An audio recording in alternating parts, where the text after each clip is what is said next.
Okay, are you able to hear me now? Yes, thank God. Okay.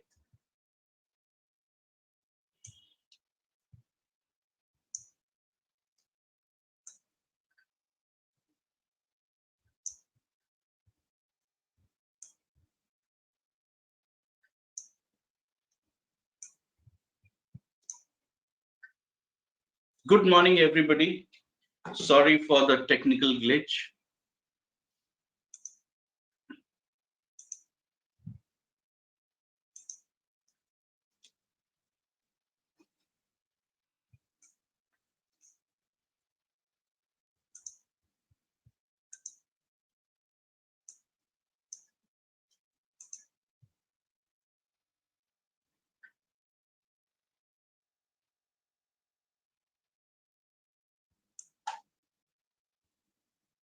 Just give me a moment. I'll set up the screen.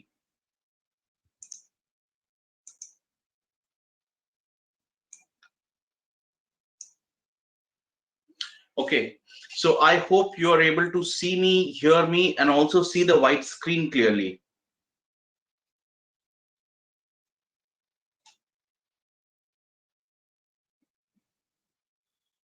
Okay, great.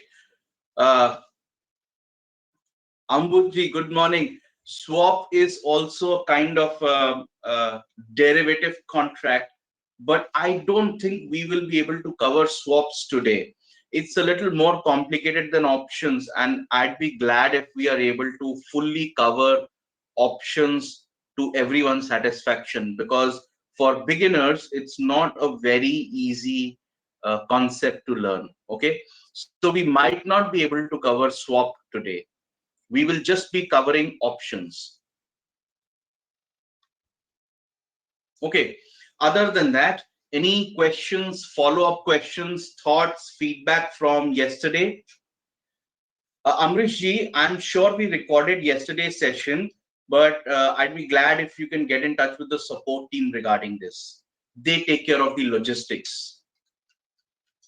So any thoughts, feedback, suggestion, or follow-up questions from yesterday?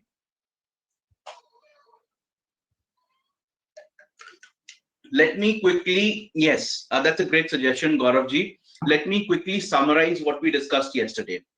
So, we first of all discussed what is a forward contract, and you realize that many times in your life you entered into a forward contract. You just didn't know that this is called a forward contract. All right. Now, then we discussed the meaning of derivatives, what are derivative contracts, and why they are called derivative contracts. So essentially, these are contracts where the execution is supposed to happen in future. All right. And the value of the contract, whether you make a profit or loss on the contract, that depends upon the movement of price of another asset. When you're buying a share, you're giving money, you're getting a share. When you're buying gold, you're giving money, you're getting gold. But when you're entering into a contract for a derivative, the value of the contract is derived from another asset or another instrument. For example, we saw that you enter into a forward contract to buy gold after 1 month. Whether you make profit or loss depends upon the price of gold in the market. Okay, that is why it is called a derivative, and this is a forward contract. Okay, so we discussed forward contracts. We discussed the limitations of forward contract. There is a counterparty default risk. There is a liquidity issue. It's not easy to find. And then we discussed something called futures. Futures are essentially the same thing as forward. In essence, they are the same thing as forwards. They are contracts which are executed in future. Okay, but futures are standardized and they are exchange traded. So the exchange acts as a counterparty and there is no counterparty default risk. Also, they come in standardized packaging, just like any FMCG product. So you can go to the stock market online and you can buy a futures contract without knowing who's the seller. You don't have to go look for a seller. There's an organized market. All right. We also discussed that why futures and what is the mechanism. So suppose you buy a future contract or you sell a future contract, then what is the mechanism? You can hold it till expiry. Expiry is the day when the contract comes to end. You are supposed to execute the contract. Okay. You can hold it till expiry. If you hold it till expiry, there can be a delivery based settlement or there can be a cash based settlement. If it is for shares, then it has to be a delivery based settlement. So you actually have to give the cash and buy the shares, or give the shares and get the cash if it's a sell contract. Or it can be a cash settlement. If it's an index, if it's a future contract for an index, then it has to be a cash settlement. You just pay the net profit or loss. Okay. In case you want to exit the position before the expiry, you don't want to hold your position till expiry. You purchase it in the morning, you want to sell it after 2 hours or after 2 days. No problem. That can also be done. This is called squaring off. So if you had purchased a future, you now sell a future. So your position is neutralized. You don't have an open position anymore. So these are the ways you can transact in future contract. Then I discussed with you why future contracts, why derivatives in general, and we did an example with futures, why it is riskier than the asset itself. So if you invest in the share, if it's a large company, stable stock, there is practically zero chance that the value you might lose 90% of your money in 1 month. It is practically impossible. Theoretically, it is possible, but generally it doesn't happen. In case of futures, there's a very high chance that even if the underlying asset is good, you might still lose 90% of your money. And I showed you some examples where if the share has just moved enough to give you 10% return, the future is giving you 50% return, 80% return. But that is the same case. It's a double-edged sword. If the profits are amplified, the losses are also amplified. So if the movement is not favorable, if it's against your expectation, then the losses will also be greatly magnified.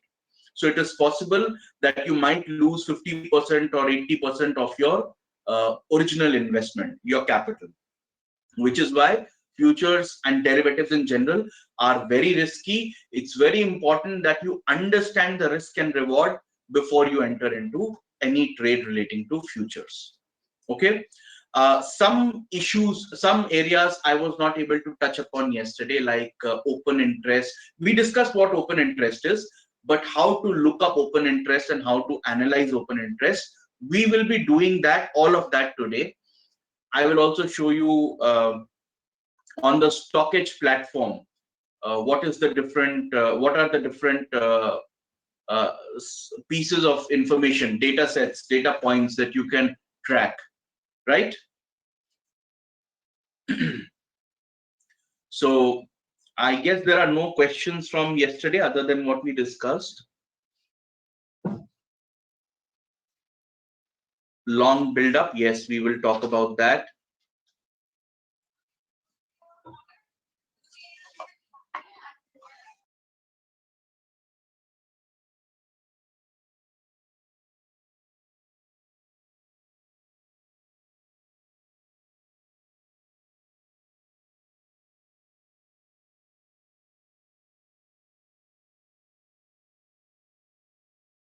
Those of you who have been trading, sometimes it's very confusing. Buying a call, selling a put, buying a put, selling a call. It's confusing. I understand.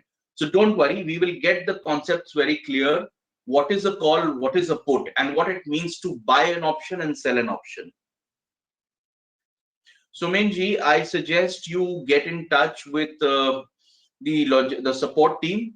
They will guide you if you can and how you can access the recording. Yes, there is an important point I missed yesterday. Well, not missed, there was not enough time actually. Hedging, speculation, and arbitrage. I will be touching upon hedging, speculation, arbitrage, what it means, what are the differences, and I'll give you some examples of how hedging can be done. So let me just note that down. Hedging, speculation, and arbitrage. All right. Today's session is going to be more intense than yesterday, and I hope it will be more fun. So let's start. Let's concentrate and begin with options. Right. So yesterday we discussed a contract. A contract has two parties. All right.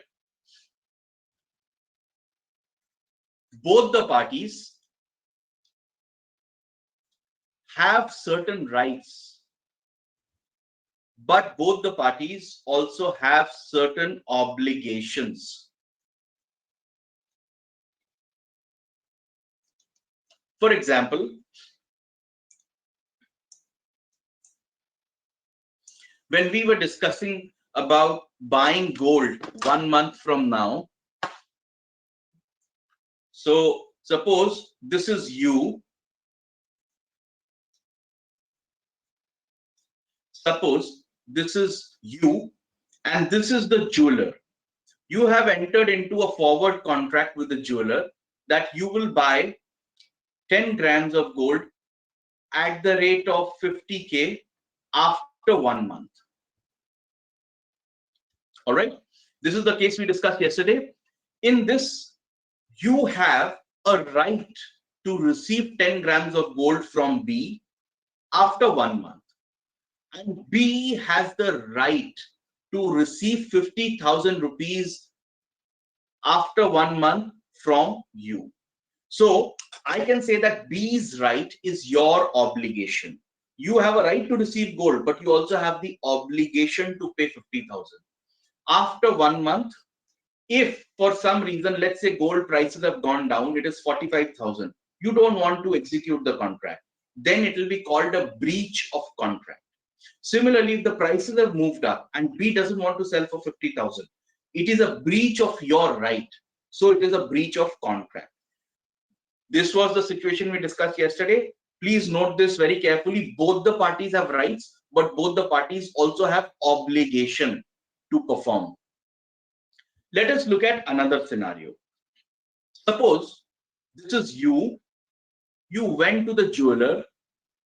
B is the jeweler. And you do a similar forward kind of contract where you say after 1 month,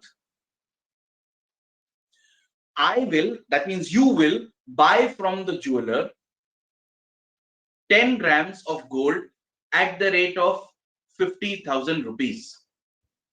If you feel like, okay, it is similar to yesterday, but not exactly the same. You are going to the jeweler and you are saying, listen, I want 10 grams of gold after 1 month. If I feel like, I will buy it from you at 50K. So you fix the quantity, you fix the price, you fix the time of performance also, but you have kept an additional option with yourself. In case you don't feel like, you will not execute the contract. And for some reason, let's assume that the jeweler B is okay with this contract. All right. So you enter into this contract. B for some reason is okay entering into this contract. Now you are legally bound. You have this contract. What will happen after 1 month? Suppose the prices of gold have actually gone up in the market. They have become 60,000 rupees for 10 grams in 1 month's time. Okay. You have the option, if you feel like, you can buy at 50K. That means you have the option to buy 10 grams at 50K from B. Are you going to execute the contract? Yes, of course you will, because it is profitable. What is available in the market for 60,000, you have the option to buy it from B for 50,000. Of course, you are going to execute the contract. You are going to go to B, you say, take this 50,000, give me my 10 grams of gold. And then if you need the gold, you can keep it. Otherwise, you can sell it for 60,000, making a profit of 10,000 straight away. I hope this is clear. Now, second scenario, suppose the gold prices have actually declined in the market. They are 45K instead of 50K now. Are you going to go and execute the contract? Well, Any logical person would not. Maybe if B is your close friend or something, you may think of doing it. But commercially speaking, something is available in the market for 45,000. You have the option of buying the same thing for 50,000. Why will you exercise the option? You will not exercise the option. Can B force you to exercise the option to execute the contract, buy gold at 10 grams gold at 50,000? No, because when you entered into the contract, you had made this a specific condition. Only if I feel like I will execute, only if I feel like I will buy, and B cannot force me to buy. So it is my option. All right. So in this case, you will not exercise the option. You will not incur a loss. Right? These are the only two possible scenarios. Obviously, the third scenario is gold prices remain constant 50K, in which case you are indifferent. Whether you buy or you don't buy, you are also indifferent. B is also indifferent. So let's ignore that. There are only two scenarios we need to consider. If you are making a profit, you will execute it and get the profit. And if you are making a loss, you will not execute it. Do you realize that such a contract is always going to be in your favor? Because you are the one who's having the option. In case it is a profit, you will exercise the option, you will execute the contract. In case it is a loss, you will simply not execute. So B has zero chance of making any profit. In such a situation, B can never make a profit, because whenever he is making a profit, it's going to be your loss. But if it is going to be a loss for you, why will you execute the contract? You have the option, right? B does not have the option. You have the option. And A, so for B, it will either be a loss or zero. And for A, it will either be a gain or zero. So then my question is, why will B enter into such a contract? B is not a fool. Okay, he is also a businessman. He also has some commercial sense. He's running a business. Why will B enter into such a contract? So the answer is this. In case you want to enter into such a contract, you have to give some incentive to B also. Otherwise, you will never find a person in the world who's willing to enter into such a contract. That incentive is called a premium. I'll come to the premium, I will come to the mechanics. But this basic condition where you have the option, in case it is a profit, you exercise the option. In case it is a loss, you don't exercise the option. Is this much clear? Then I will move on. If you have any questions, let me look at the question box. If you have any questions, write them now.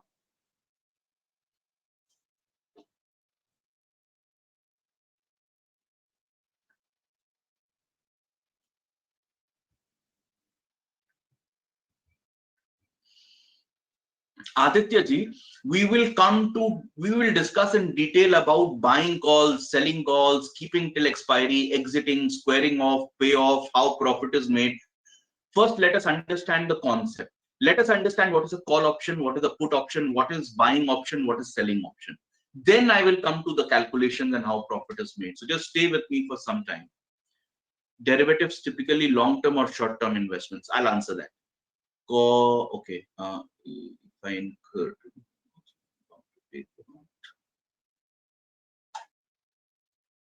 it's clear. Okay. If you are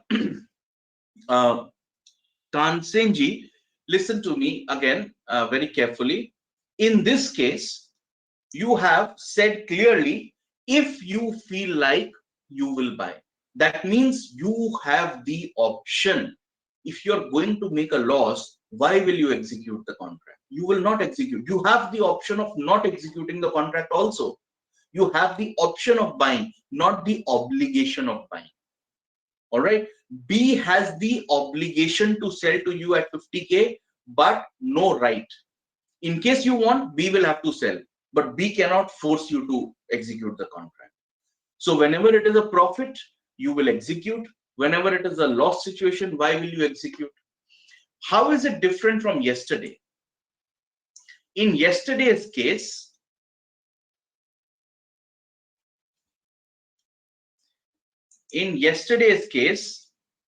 both A and B had a right and obligation.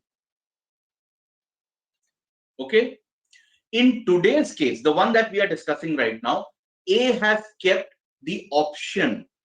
A has said, if I feel like, only then. That means you cannot force A. That means A does not have obligation. A has the right and B has the obligation. In case of futures or forward, both the parties, any contract, both the parties have rights, both the parties have obligations. In case of this contract, A has the right to sell if he wants to sell. It's a choice, not an obligation, not a compulsion.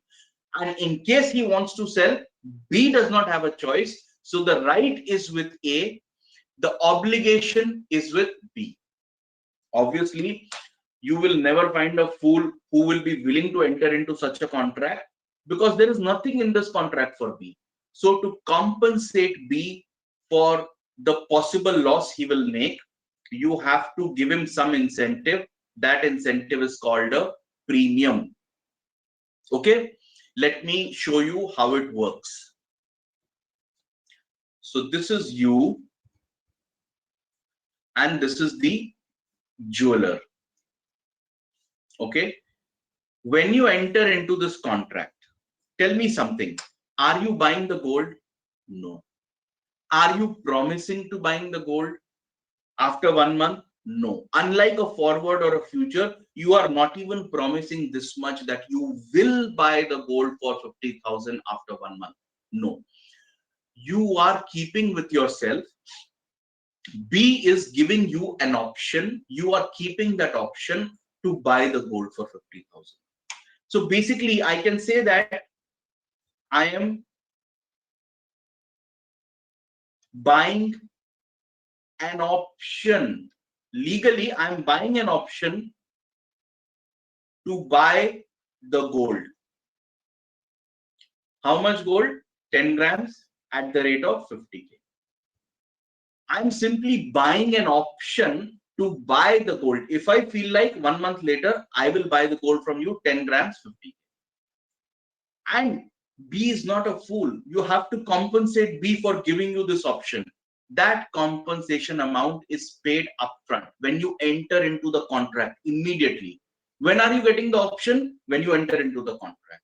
Not after 1 month, today, when you are entering into the contract. And you give him some money. That money may be, I don't know, let's say 1,000 rupees. Okay, this is called the option premium. Okay, you give this 1,000 to B. This is called the option premium. This is paid immediately. This has nothing to do with the gold. This is for the option to buy gold after 1 month, 10 grams, 50K. Now, suppose after 1 month, gold prices have actually become 60K. You are going to exercise the option. You will go to B, take 50,000, give me 10 grams of gold. So for A, the profit will be 10,000. But he also had to pay this 1,000 as option premium. This will not be returned. This is not for gold. This is for the option. This was paid in the beginning. B will never return this. This money belongs to B, will remain with B. So actually A is only going to make a profit of 9K. And in this case, B is making a loss of 10K on this transaction, but B also made a gain of 1,000 rupees of option premium. So this is a loss plus 1. So B's loss is 9,000. Also notice that whenever A is making a profit, B is making a loss. And the amount of profit A is making is always equal to the amount of loss B is making. So when you enter into a derivatives contract, and if there is a resulting loss or profit, the total loss or profit of all the parties, if you add it up, theoretically, it will always be 0, which is why such contracts are called a zero-sum game. Whenever you add the profits and losses of all the parties involved, the sum will always come to zero. If you're making a profit, where is that profit coming from? Someone else is losing, only then you are making profit.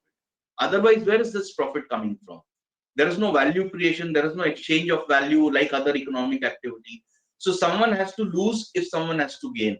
And if you add it up, it should come back to zero theoretically. Practically, it will not happen exactly zero, it will be close to zero, because there are transaction charges, there is brokerage, other things. For the sake of simplicity and understanding the concept, we ignore those for now.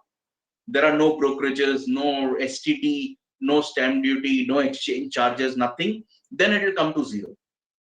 If you consider those also, it will be a small negative number actually. All right. So have you understood the concept of option premium? The fact that in an option contract, one party has the right, the other party has the obligation. In this example, you had the right, the jeweler had the obligation. To compensate the jeweler for that, you had to pay an option premium upfront, starting when you entered into the contract, and that premium money remains with the jeweler no matter what happens. Whether later on you exercise or don't exercise the contract, that money belongs to the jeweler. And then accordingly your profits and losses are calculated, and it is a zero-sum game. This much has everyone understood. If there are any questions or any lack of clarity, I'm happy to repeat. Please write in the question box. I will discuss more scenarios where B will also make money. Don't worry, I'll show you many more examples. This is just the beginning. Yes, Samir ji, you are absolutely right. In this case, B does not have any option. But to compensate B for that, we are giving a premium upfront in the beginning itself. Yeah, B does not have any option.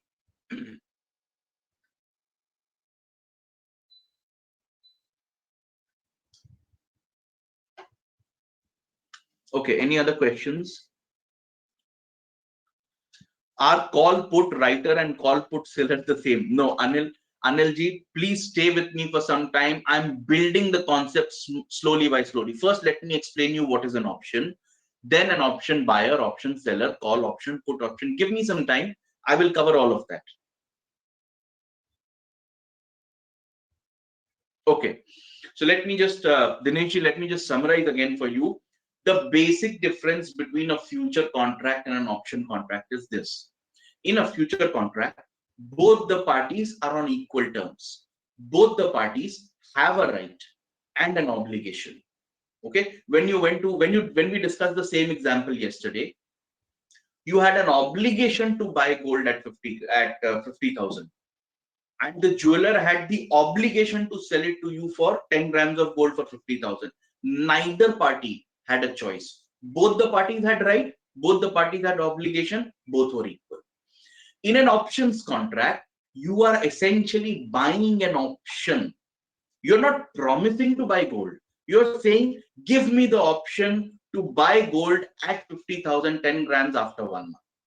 Everything else is same, just that you don't have the compulsion, you don't have the obligation, you have the option. So both the parties are not equal. One party has the choice or the option, the other party has the compulsion. All right. So to incentivize, to compensate the other party, or to incentivize the other party to enter into such contract, you give that person a premium today. Okay.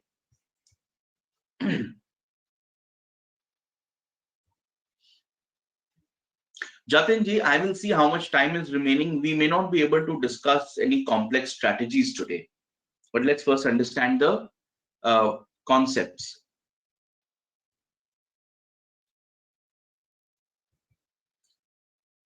Shomen ji, we'll discuss open interest again a little later. Can you ask your question at that time? Total number of options bought and sold, so we can discuss it at that time. Let's go step by step. First, let's be very clear what an option is. So, just like the contracts we discussed yesterday, even for option, the value of the option, the profit or loss we make on this option contract will depend upon what? The value of gold in the spot market, which means gold is the underlying for this contract. And that is the reason why it is called a derivative. So this is A, U, and this is B, the jeweler. 10 grams at 50K after 1 month. Okay. Can I say that in this case, A is giving a premium of 1000 rupees to B. You are giving a premium of 1000 rupees to the jeweler, and you are buying an option. You're not buying gold today. You are in this 1000 rupees. By giving B this 1000 rupees, what are you getting? You are getting an option to buy the gold. Okay, so you are buying an option to buy the gold after 1 month, 10 grams for 50K. Okay, can I say this? A is you are buying an option to buy the gold. Now, suppose and B is selling the option to you to buy the gold. So A is the option buyer and B is the option seller. In every situation, always the option buyer will pay this amount, which is called premium. Option premium will always be paid by the option buyer to the option seller. Always make this a rule in your head. Option buyer pays the premium to option seller. Think of this 1000 rupees as the cost of buying this option. Whenever you buy something, you have to pay for it, right? This premium is the amount you pay to buy the option. A is the option buyer, B is the option seller. Can B ever make a profit in this? Yes, B can. Let me show you a situation. For example, let's say gold prices have moved up, but not by significant amount, very small amount. Suppose gold prices are 50,500. Okay, just moved up by 500 rupees in 1 month. So what is available in the market for 50,500 rupees, 10 grams of gold? You have the option of buying it from me for 50,000 rupees. It is still cheaper by 500, right? Or let me make this 600. It is still cheaper by 600 rupees, right? Will you exercise the option? Yes, you will exercise the option. So you will get 10 grams gold for 50,000. Market value is 600. So you will make a profit of how much? You will make a profit of 600 on this transaction. You will get 10 grams gold, 600 rupees cheaper than the market value. Therefore, you're making a profit of 600. But don't forget, to get this facility, to get this benefit, to earn this benefit, you had paid 1000 rupees earlier in the form of premium. That money you are not getting back. So all in all, you made a loss of 400 rupees. Now look at the same thing from B's perspective, from the jeweler's perspective. The jeweler is forced to sell you gold 10 grams worth 50,600 rupees. But he is forced to sell it only for 50,000 rupees. That means 600 rupees cheaper, right? B does not have an option. You have the option. So he's forced to sell. He's making a loss on this transaction of 600 rupees. But don't forget, he also collected premium of 1000 rupees from you. So he's making, all in all, net, considering both the legs of the transaction together, he's making a profit of 400. Your loss is equal to the jeweler's profit. So in this case, even though the prices have moved in line with your expectation, you were thinking they will move up, the prices actually moved up, but they did not move up enough for you to recover the value of your premium. So in this case, the option seller is making a small profit. Is this example clear? Who's the option buyer? Who's the option seller? How profit and loss is calculated in case of option buying and selling? If there are any questions, write in the box, please.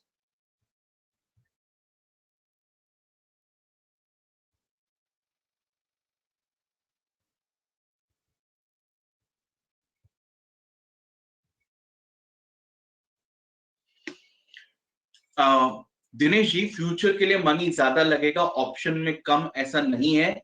Option का premium बहुत सारी चीजों पे depend करता है। किन चीजों पे डिपेंड करता है? What are the factors which make options expensive or less expensive? We will discuss that.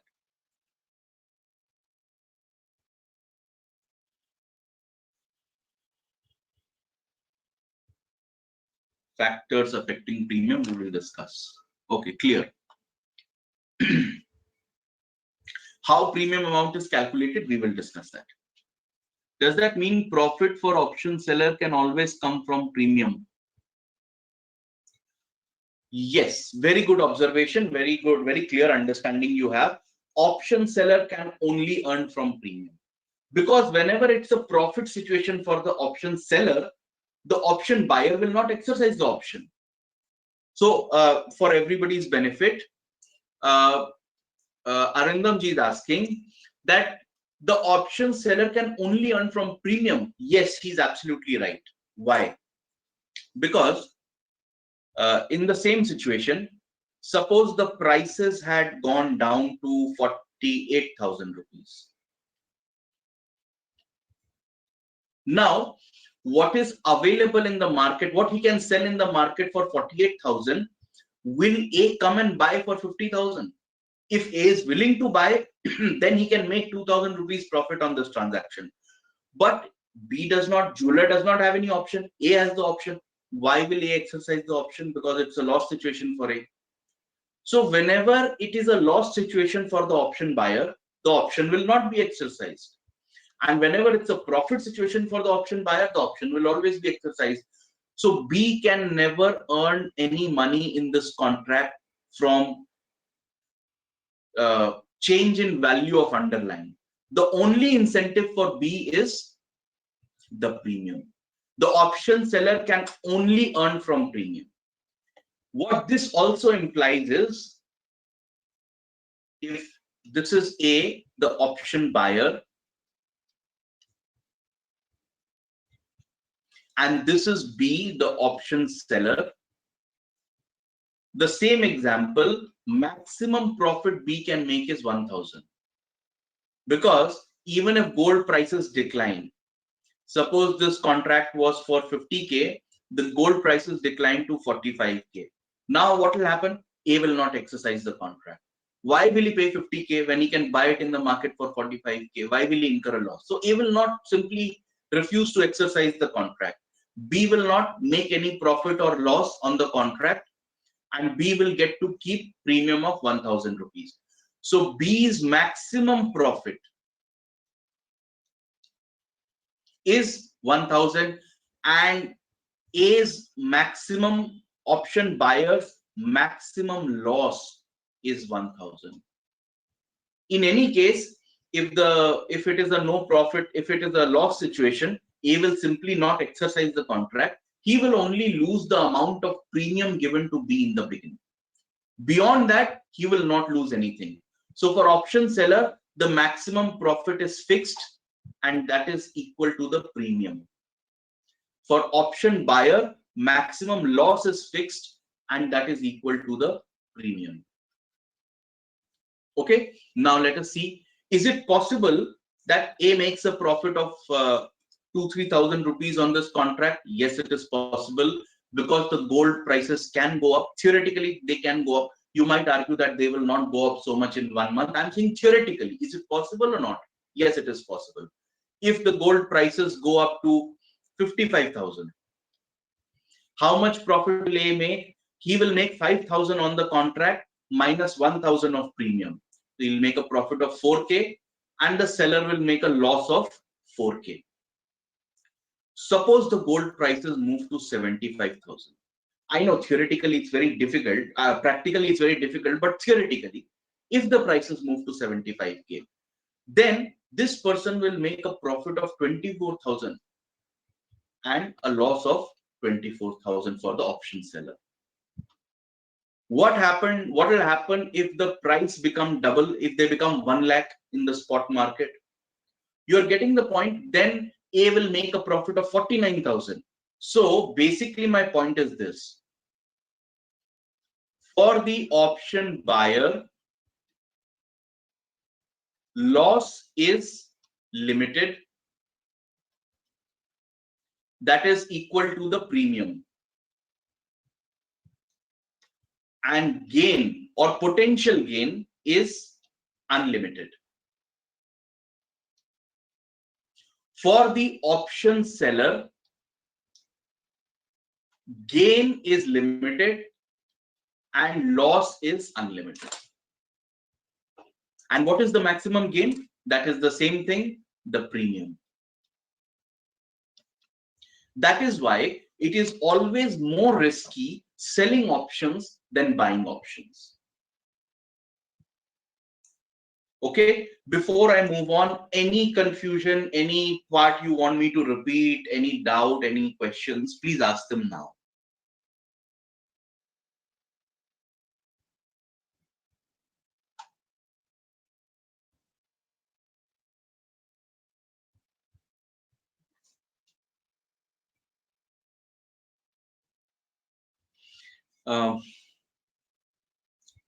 If the price of option is same, how the seller will get the premium? See,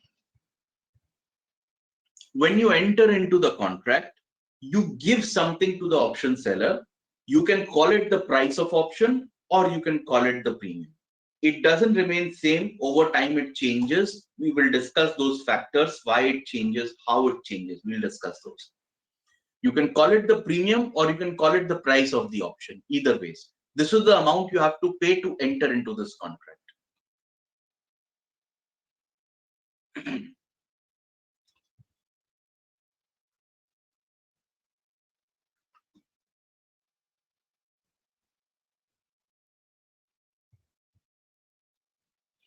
Premium value derived as per the lot size. We will discuss the details about how premium value is derived. So please hold on to your question. It will be answered. In case not, ask again towards the end. So generally the buyer is bullish and the seller is bearish.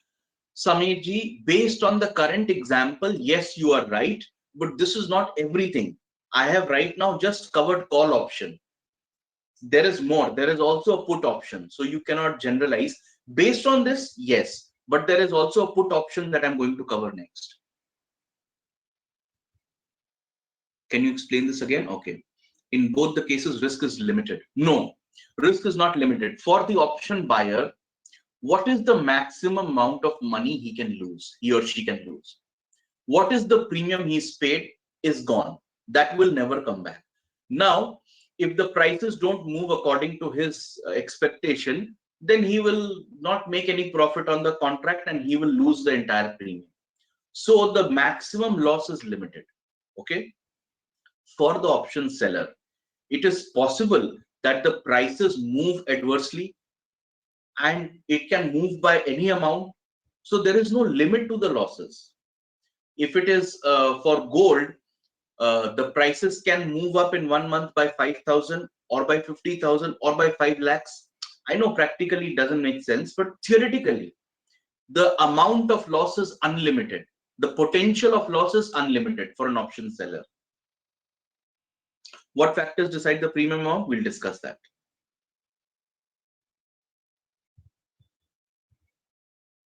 Why is it unlimited? Okay, if the gold prices move from 50,000 to 55,000, the seller will make a loss of 5,000. Yes, minus the premium. So 5,000 minus the premium, 4,000. If the prices move up by 20,000 rupees, 50,000 became 70,000 in the market, then he is going to lose 20,000 rupees minus the premium. So the loss will be 19,000. If the price can move up by any amount, the loss will also be unlimited. So it all depends on how much the price moves. There is no limit. Can you give me a guarantee that gold prices cannot go up by 10%, 20%, 30% in 1 month? No, you cannot give me a guarantee. Theoretically, it's possible. Okay. I hope it is clear. If not, I'll explain this again before moving forward. Option sellers, yes, Anandamji, option sellers are also called option writers. It's the same term. Whether I say I'm an option writer or I'm an option seller, it means the same thing. You're right. So is it better to be an option buyer? Well, not necessarily. It's more riskier to be an option seller, but it also depends on several other factors. How's the market? What are the premiums? In this case, the premium is just 1,000 rupees. But if the premium was 5,000 rupees, the chances of you making a profit in this deal would come down. So it depends on many factors. Price can move in any direction. Example is nickel, where it's shooted up like there is no sky, and London Exchange stopped trading of nickel. That's absolutely right. That's my point. So generally, it will not happen that the gold price becomes 20, moves up by 50% in 1 month, but theoretically it's possible. Therefore, theoretically, the chances of making a loss for option seller is unlimited. Okay. Jatinji, your question will be answered very shortly. Okay. So we are all very clear that you are the option buyer. Where is this? Yeah. You have purchased an option. So you are the option buyer. And the option is also to, wait, just a moment. I think, yeah. In this situation, you are the option buyer, and the option is also to buy gold. Okay. So this is called a call option. If you get confused, remember buying is like taking, that is calling. You're calling for gold, you're buying gold. So that will help you remember. You are the option buyer, and the option you have purchased is to buy gold. There can be another kind of an option.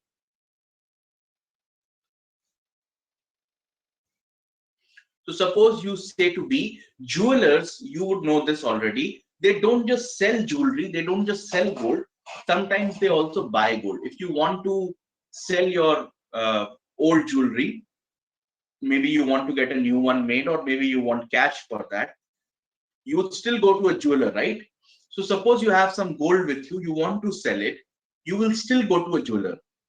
So this time you enter into a contract with B that I will give you 10 grams of gold at, let's say, 40,000 rupees. So A is going to give 10 grams of gold to B. You are going to give 10 grams of gold to B for 40,000 rupees. I'm just taking a random number, 40,000. It doesn't mean anything. Okay. Just to make it different from the earlier 50,000. After 1 month. Now, once again, if you do this contract, this is a simple forward contract that we discussed yesterday. It is just that in now you are the seller and B is the buyer. Earlier, B was the you were the buyer, B was the seller. Just the sides have reversed. But this is a simple forward contract where both the parties have a right and an obligation. However, if you want to make this an option contract, you will say, if I feel like. So only if I, only if I feel like, I will sell 10 grams of gold to B after 1 month for 40,000 rupees, and B has agreed for this. All right. In this case, who has the right? Still, you have the right. So you have the right or the option. In case you choose to sell it after 1 month, can B refuse? No. So B has the obligation still. There is no change. earlier you had the option to buy from B 10 grams 50,000. Now you have the option to sell to B 10 grams for 40,000 after 1 month. But in both the cases, it is you who has the option. In the first case, the option was option to buy 10 grams. Now you have the option to sell 10 grams of gold at the rate of 40K. But even though it is an option to sell, it is you who have the option. So who is going to compensate whom? Obviously, you are going to compensate B or incentivize B to enter into this contract by paying some amount of premium. Is this clear? So let's consider an example. This is called a put option. The reverse of call is put. You're keeping back something, you're putting, or you're selling, you're giving to B. So you are buying a put option that if I feel like after 1 month, I will give you 10 grams of gold for 40,000 rupees. And in case I choose to do that, B cannot refuse because I have the option. You have the option. The jeweler does not have any option in this case. So what happens? Suppose after 1 month, the price of gold in the spot market is, let's say, 45,000 rupees. Am I a fool that I will go to B and give it to B for 40,000? No, I can easily sell it in the market for 45,000. Why will I make a loss? So I will not exercise the option, and the premium that I had given to B, let's say the same premium was there. In the beginning, I had given, or you had given, a premium of 1,000 rupees. I will not get back that premium. I will not exercise this contract. I will lose the entire premium, and that is my maximum possible loss. Now, B will gain 1,000 rupees, right? The entire premium money is the profit for B. Let us take a different situation. Let's say the prices of gold have fallen in the market. They are now 35,000 rupees after 1 month. In this case, what I can sell in the market for 35, I have the option of selling it to B for 40,000 rupees. Why will I not exercise the option? Of course, I will exercise, and I will make a profit of 5,000 on this. But I have already paid 1,000 as premium. I will deduct that. My net profit is 4,000 on this contract. And similarly, B's net loss is 5,000, but 1,000 premium. So net loss is 4,000 for B. Obviously, again, it is a zero-sum game. All right. So in the first case, you were the option buyer, B was the option seller, but it was a call option, option to buy. In this case, again, you are the option buyer, B is the option seller. Premium always goes from buyer to seller, but this is a put option. The option itself is option to sell. All right. So basically,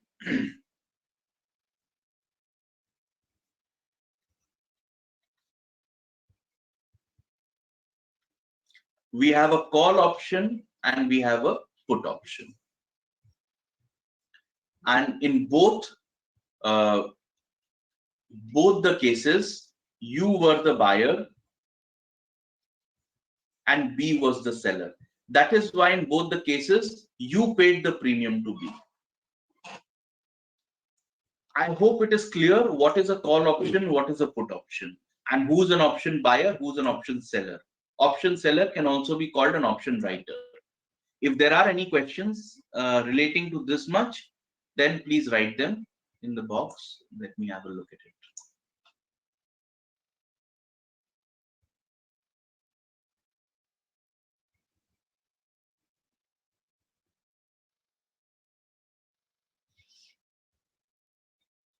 Option buying does not require much capital. Is it true? We will discuss that.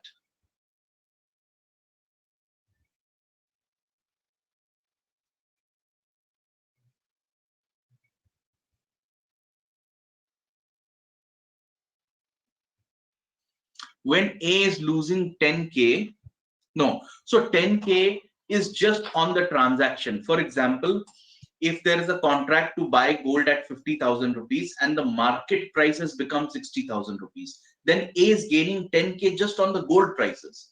The premium is extra. Premium has nothing to do with the gold prices. Call is to buy option to buy, and put is to buy an option to sell. Yes, when you're buying a call option, you are buying an option to buy the underlying asset. When you are buying a put option, you are still buying an option to sell the asset. But in both the cases, you are the option buyer. Yes.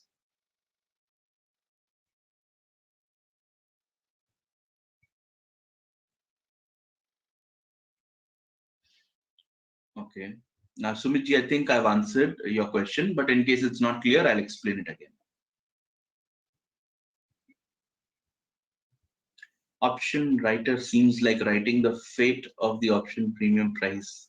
Why are they called writers? Are option sellers more powerful in the market on an average than option buyers? See, this is, I don't know. There are conflicting views on this. But yes, I have, if you ask for my observation, the bigger players are, they usually do a lot of option writing. You can make money being a buyer, being a seller in both the cases, but generally the bigger players, the more powerful players in the options market, they do more writing than buying. And many times there are strategies that involve selling or writing as well as buying.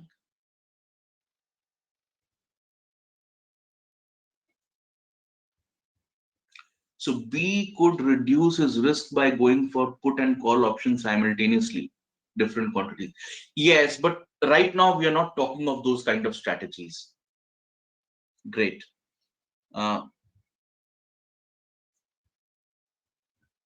Put means sell, then how can I be a buyer? Okay, I think some of you still have some doubt about buying a put option. Let me explain that.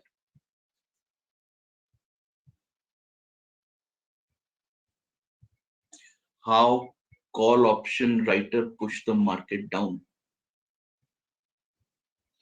Okay, profit or loss he has to manage.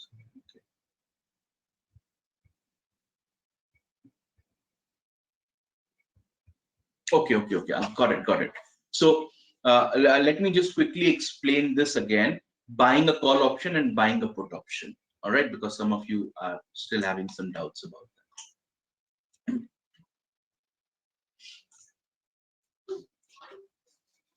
Suppose here you are going to be and say, I will give you 10 grams of gold. Okay, at the rate of 40,000 rupees per 10 gram after 1 month. Only if I feel like. Okay, this is me, this is Anirudh, this is the jeweler. If I feel like. So, who has the option? Do I have the option or does the jeweler have the option? Jeweler has no option. If he agrees to this contract, he will be forced to take 10 grams of gold from me. But I have the option. If I want to give, I will give. Otherwise, I will not give. So who's the option buyer? That is me. I am the option buyer. And what is the option I have purchased? If I feel like, I may sell. So I am the option buyer, but the option is I can sell if I want to. So I'm buying the option to sell 10 grams of gold. Today, I'm buying the option to sell 10 grams of gold. And for buying this option, not for the gold, mind you, for buying this option to be able to sell the gold, I will have to pay a premium to me. Then later on, let's say the price of gold is actually gone down in the market. Let's suppose the price of gold in the market has actually declined by 5,000 rupees after 1 month. It is 35,000 rupees. So I will happily go to B that, see, I paid you a premium of 1000 rupees in the beginning of the month, and I purchased the option to sell gold to you. Then I will take 10 grams of gold to B, and B will give me how much? 40,000 rupees. This is a separate transaction from this one, okay? Please understand. On the first day, I'm buying the option to sell the gold after 1 month by paying a premium amount. Then after 1 month, if the prices have actually declined in the market, they are 35,000. I have the option to sell it to B for 40,000. B cannot refuse because he took the premium, sold me the option. So then I will give 10 grams of gold to B, and B will give me 40,000 rupees. In this transaction, I'm making a profit of 5,000 on the gold because the market rate is 35, but I'm getting 40,000 from B. So I'm making a profit of 5,000. But to enter into this situation, I had to pay 1,000 rupees of premium earlier. So I paid 1,000 rupees of premium earlier. Net, my profit is 4,000 rupees. And for B, gold worth 35,000, that person is paying 40,000 for it. So making loss of 5,000 on the gold, but also made a gain of 1,000 on the premium. So total gain is total loss is 4,000 rupees. Okay. Whether it is an option to buy or whether it is an option to sell, in the first instance, I'm only buying an option and I will only pay the premium. The option to buy is called a call option. The option to sell is called a put option. Sorry. I hope it is now clear. We will talk about how to exit, how to square off all those things. But call and put, option buyer and seller, this much if you've understood, you have done 70-80% of the work. This is where beginners get confused. If call and put, buying and selling, I'm a call option buyer, I'm a put option buyer. If this is clear, then we can move ahead. We will talk about when to buy call, when to buy put, etc.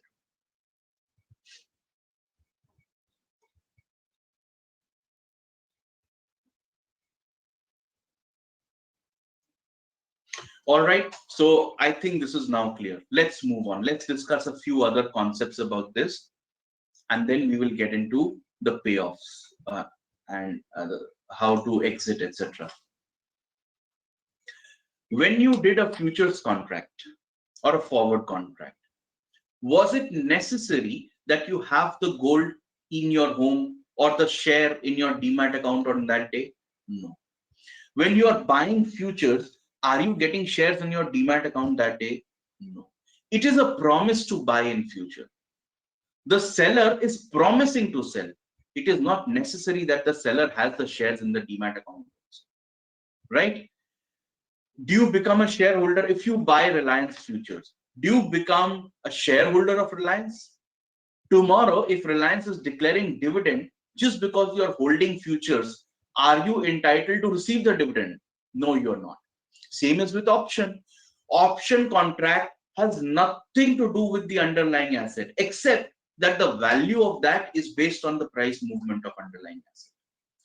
Just by buying an option of any company, buying a call option, I'm sorry.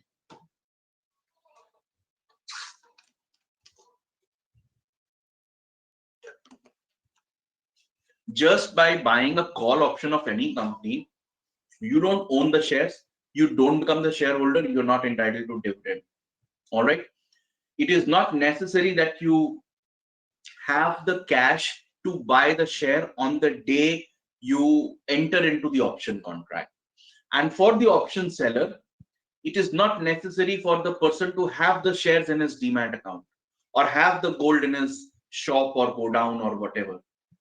All right, today you are just promising. In case of future, both the people are promising. In case of an option, one person is promising the other, and for that receiving a premium. So what happens is, suppose let's take any share. XYZ Limited shares. Okay. Today, the spot price, what I mean by spot price, I'm repeating again. If you were to buy this share today to keep it in your demat account, this is what the current market price is. This is how much you will pay. So the price that runs on the ticker, that is the spot price in the cash market today. Suppose the spot price is 1000. Now,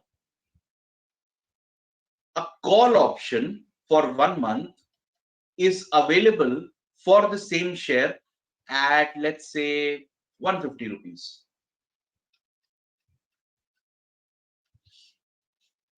Okay. Once again, just like futures, there are lots applicable for options as well. For indices, for example, if you want to trade in Nifty options, then the lot size is 50. So you can buy 50 options, 50 call options, or 100 call options, or 150. In multiples of 50, you can buy. You cannot buy 175 in multiples of 50.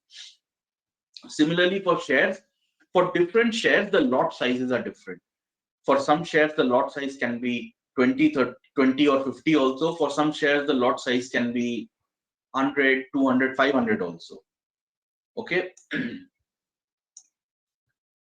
So coming back to the example, today the call option is available for 150 rupees.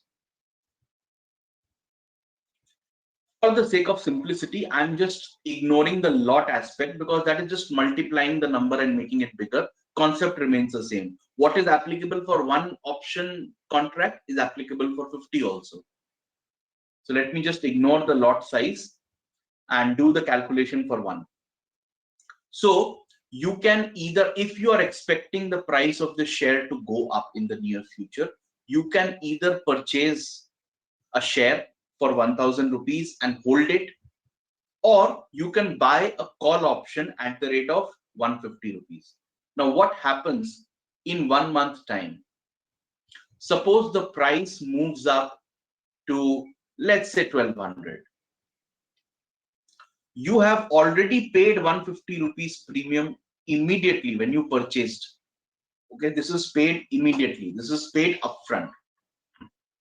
Now, upon expiry, when the option contract is going to expire, excuse me, at that time, if the price is 200, you have the option to buy the share at, suppose the option was to buy the share at 1000 only.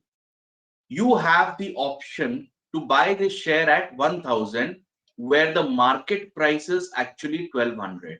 So you are going to make a profit of 200 on this transaction, and you already paid a premium 150 in the beginning. So if you calculate, your total profit is 50 rupees. You are the option buyer. You paid 150 rupees premium beginning of the month. And now if the prices have actually moved up, you are making a 200 rupees profit on every share minus 150 rupees of premium, net profit 50 rupees. All right. So whenever you are a call option buyer, this is a call option, right? Option to buy. Whenever you are a call option buyer, you benefit if the price of underlying moves upwards. That is why you will see in the market, when the price of underlying is going up, you will see that the call option premiums will start increasing because there is more value in call option. They are becoming more and more profitable. So obviously their value is high, so the premium is also high. Similarly, let's take an example of put option.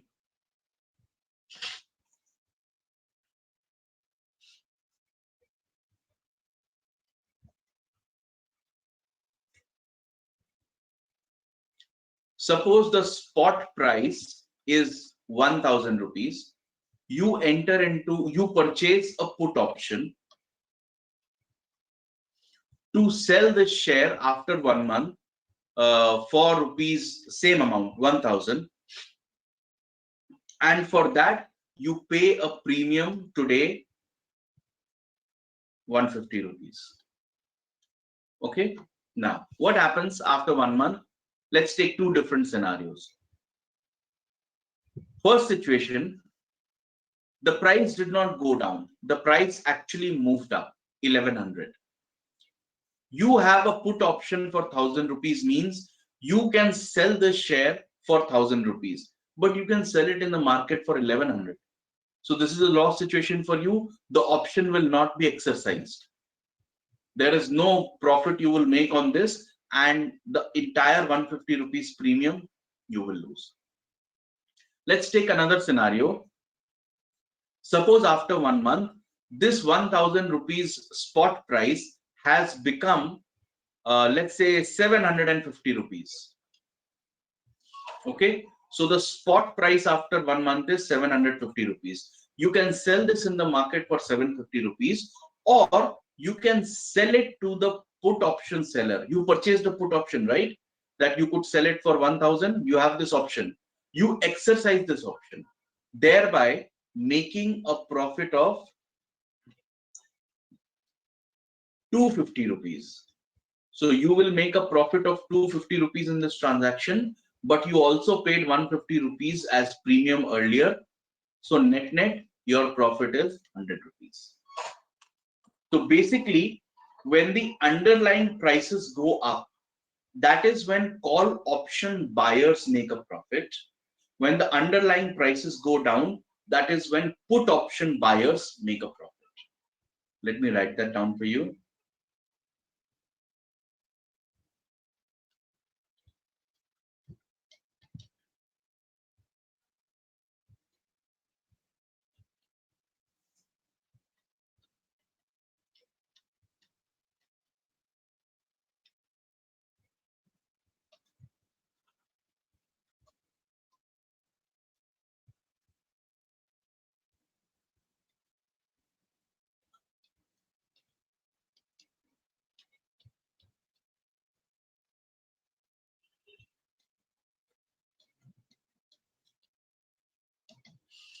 So when the underlying prices, whether it is Nifty or gold or a particular share, when the prices go up, call option buyers make a profit.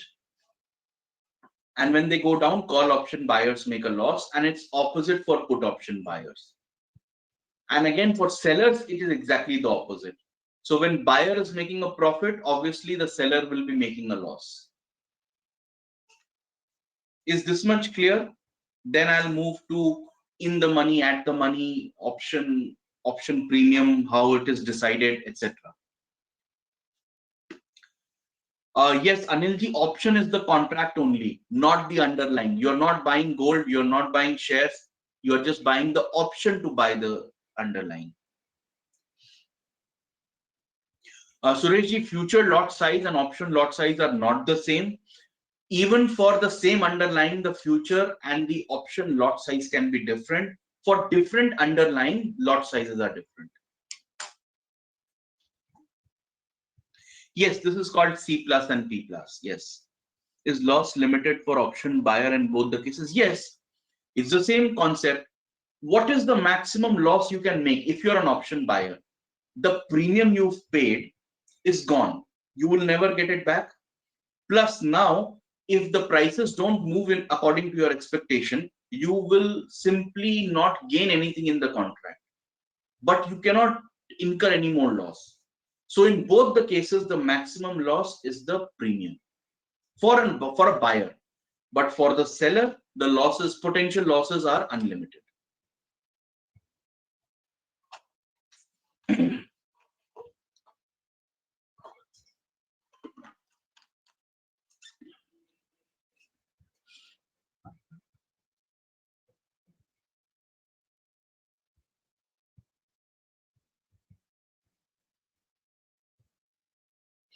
Ankit good question. I will answer it. Give me some time. I said I will talk about exiting and squaring off. Okay. So, okay, for now, let's move on. Let's cover the rest of the concepts. We are doing good on time.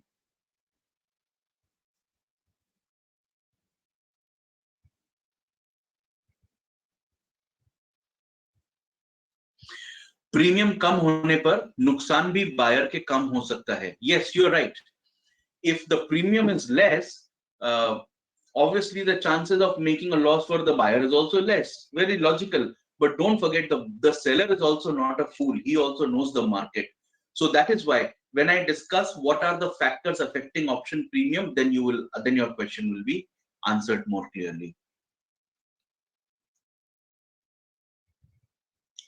Ramuji, are you sending something else in the chat window also? I don't think so. Whatever you're writing in this window, I'm seeing the questions window.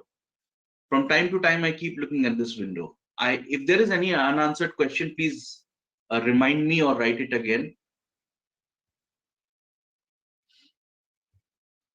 Okay, let's move on then. I think questions are answered, but if something is pending, we will take it on again.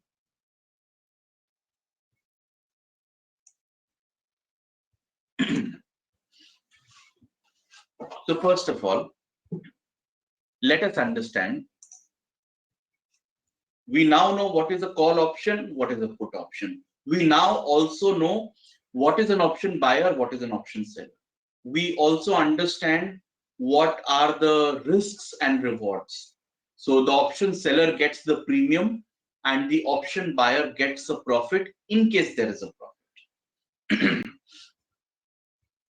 So let us quickly understand moneyness. Or before that, actually, maybe before that, let's discuss factors affecting premium, because a lot of you are asking questions on that. Factors affecting premium. Okay. Now, the kind of examples we've discussed. A asking B, A buying a call option to sell 10 grams of gold for 50K. This is 50K. Okay. A is the call option buyer. Now, obviously, B will ask for some premium. How much premium? Suppose B says that I will take 15,000 premium. Okay. Suppose B says for this contract, I will take 15,000 premium. If A agrees to this amount of premium, A can only make a profit. A can only make a profit if the price of gold goes beyond 65. Sorry. If the price of gold in the spot market after 1 month goes beyond 65,000 rupees. Why? Because if the price of gold is 65,000 rupees, only then A will make a profit of 15,000 on gold, minus the premium he has already paid 15,000. So net, no profit, no loss. But if the price of gold is greater than 65,000, then A will make a profit. Okay, is this clear? Now, what are the chances of prices of gold increasing by 15,000 rupees in 1 month? Well, if you look at the trend, chances are not so high. It is theoretically possible, but chances are not so high. So obviously, A will not enter into this contract. Not only that, B will not find any option buyer at 15,000 rupees. So maybe B will try to reduce the price a little. B will say 10,000. Still, B will not find many buyers. So if B wants to sell this contract, if he wants to find an option buyer, B will have to reduce it further. Suppose B makes it 1,000 rupees. Okay. Now at 1,000, it is very lucrative, because if you look at the trend of gold prices, movement of 1,000 rupees in 1 month is no bigger deal. That much it can fluctuate in a day also. So you understand that the amount of premium paid when an option buyer and seller are agreeing on a premium, it somehow depends upon how much the prices of underlying can move in a short span of time, in whatever the contract period. Okay, if the prices are very volatile, if the prices can move up by 20-30% also, obviously the risk of making a loss is higher for the option seller. So the option seller will tend to charge a higher premium. All right. So one big factor is price movement of underlying. How much is the volatility? How much it can move? All right. The next factor is, suppose I'm buying an option contract today. Okay.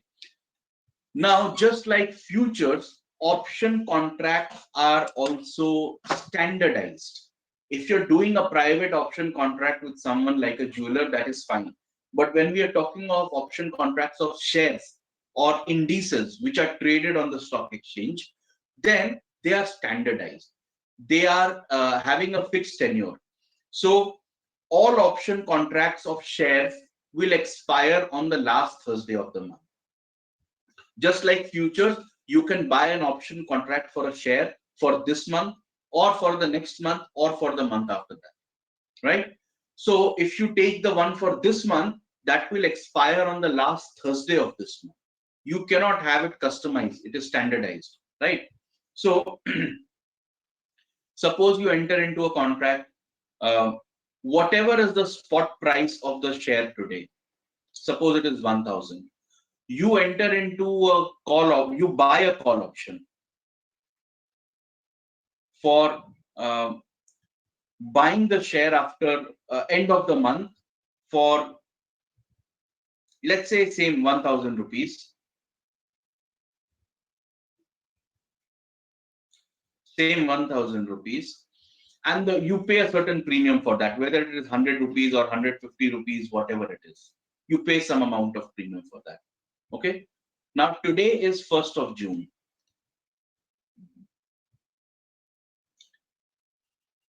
What is the chance that the price of the share may actually move up to 1200 or 1300? Considering it is 1st of June, and when is the, let me just check the calendar.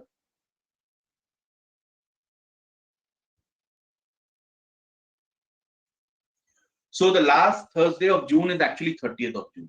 You have time until 30th of June. Okay. There is a possibility that the share might move up to 1200 or 1300. Yes, that is why there is a risk in this option. The option seller is carrying a risk. Okay, if the prices move up to 1200 or 1300 in the spot market, you have the option to buy at 1000. You will make a profit of 200-300 rupees on this contract minus the premium, right? And there is 30 days time. But suppose you are entering this contract not on 1st of June, but today is 26th, right? So you are entering this contract on 27th of June. Is there still a possibility that the spot price of 1000 will become 1200 or 1300? Theoretically, there's the possibility. But when you're buying it on 1st of June, the chances, the possibility of it becoming 1200 is much more, because there's a longer time period. The contract is over a longer time period. If you're buying an option today, or not today, tomorrow, that is Monday, then you just have 3-4 days left. So the chances of the price of the share moving up 20-30% in 30 days is much more compared to 4 days, right? So obviously, when the option is for further away from the expiry, the further it is away from expiry, the risk for the option seller is much higher. Right? So obviously, if the risk is higher, they will want a higher premium also. So by thumb rule, the further it is away from the expiry, the higher will be a premium amount. Exactly the same option, if you see it 1 month before expiry and if you see it 1 week before expiry, even if the underlying prices have not moved up, you will see that the option premium in the market is coming down. Because as it moves closer to the expiry, the risk involved becomes less and less. All right. So suppose on 30th of June, okay, at 3 p.m., you know the market closes at 3:30. At 3 p.m., there's a share XYZ Limited, and the spot price of that share at 3 p.m. is 1,000 rupees. Okay. I purchase a call option. And the call option is that I can buy this share for let's say 1,100 rupees. How much premium will I be willing to pay for it? Because basically, to make any money on this call option, the share price will have to move by 10% or 100 rupees within the next 30 minutes. So the chances of this happening are very, very less. Okay. So I will be willing to pay a very small amount of premium for this. I don't know, maybe something like 20, 30 rupees or 10 rupees or something like that, because there's a very, very small chance. However, if the call option was not for buying at 1,100, but for buying at 900, then in that case, even if the share price do not move up in the next 30 minutes, I'm already making a profit of 100 rupees, right? In the next 30 minutes, even if the share price does not move at all, it remains at 1,000. What is available in the market for 1,000, I have the option to buy at 900. So I'm going to make a profit of at least 100 rupees on this. At least this much is guaranteed. In other words, think of it like this. If this option was to expire the next moment, immediately, then how much profit will I make on this? At least 100 rupees. So this is a profitable option right now. This is called in the money option. In the money. Okay. And similarly, call option 1,100, if the option contract is expiring right now, immediately, will I exercise this call option? Spot price is 1,000. Will I exercise the call option for 1,100? No, I will not. So this is called out of the money. All right. For a call option, this 900 or this 1,100, this is called the strike price. The price at which the transaction is supposed to happen, and this is the spot price. So if the strike price is lower than the spot price, for example, 900 lower than the spot price, then it is in the money. Because if the option is to expire immediately, you will make some money in that. If the strike price is higher than the spot price, or the spot price is lower than the strike price, for example, if the strike price is 1,100, in the market it is available for 1,000, why will you exercise the option? You will not. So this is called out of the money. Okay. So whenever I will show you what is an option chain right now, in some time, you will see that for the same share, you have options available for different strike prices. You want to buy call option for a share, the spot price is 1,000. You can buy a call option for 700, for 800, for 900, 1,000, 1,100, 1,200, and so on. All these are call options for different strike prices. Now, if you buy a call option for 700, even if this option contract is expiring immediately, you will make a profit of 300 on this. So the premium for this will be higher. On this one, you will make a profit of at least 200. So the premium will be lower than this one. This one, you will make a profit of 100 if the contract is expiring immediately. So the premium on this will be lower than this one. This will be the highest premium. This will be lesser than that. And like this, okay?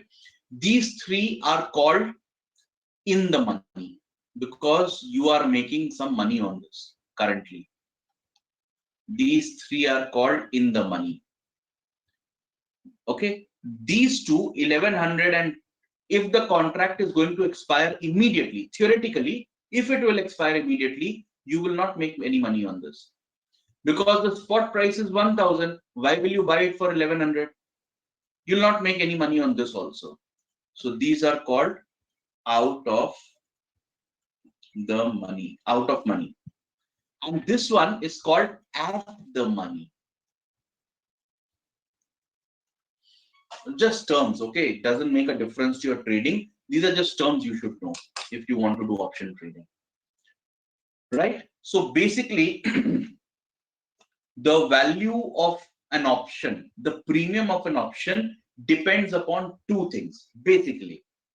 One is what is the moneyness?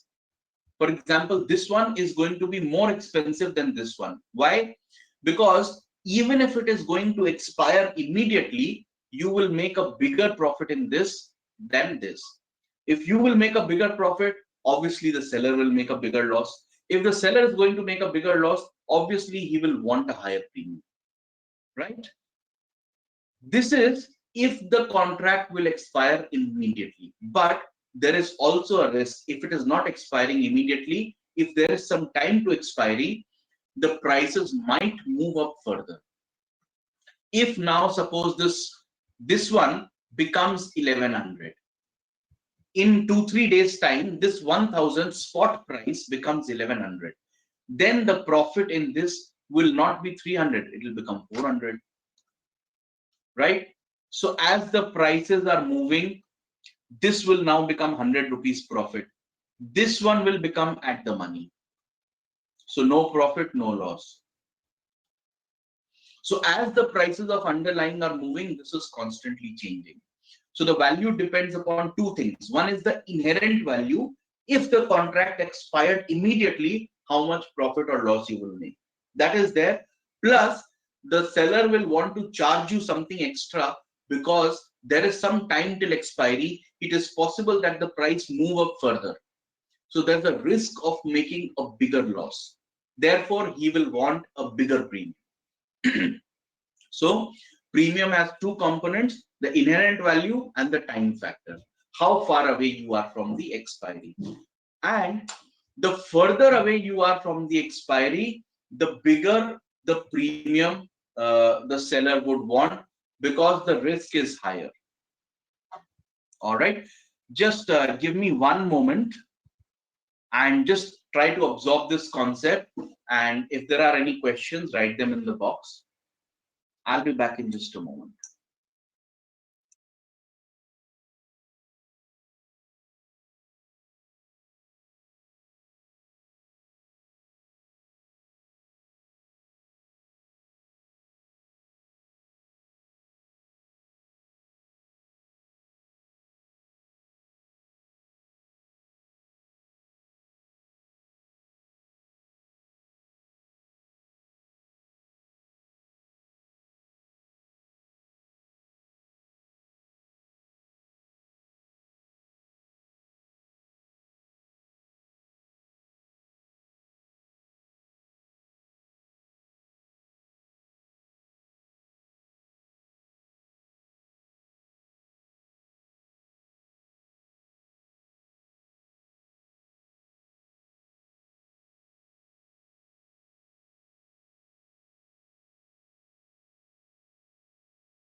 All right. So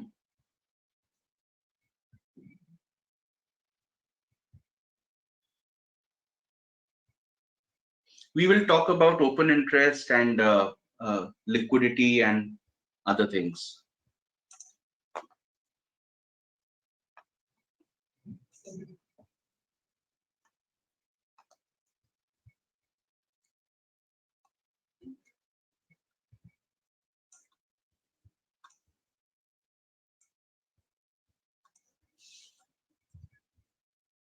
So basically, if I look at option premium,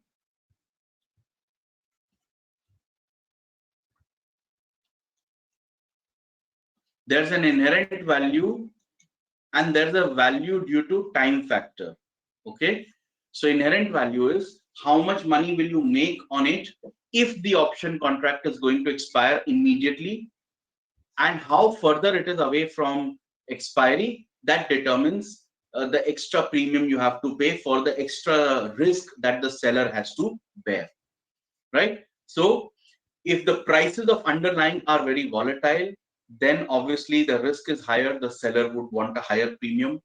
If the expiry, if you are very further away from the expiry, then obviously there is a risk for the seller, so the seller would want a higher premium, right? These are the kind of factors, these are the kind of reasons why option premiums are higher or lower in a market.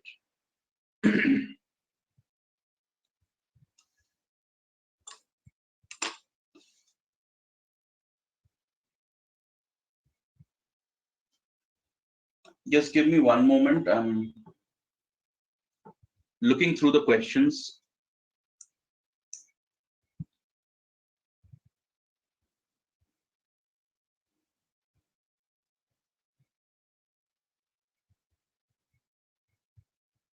Okay, so any questions on the concept?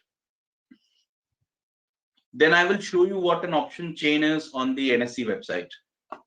And maybe we can look at some futures data and options data on the stock edge as well.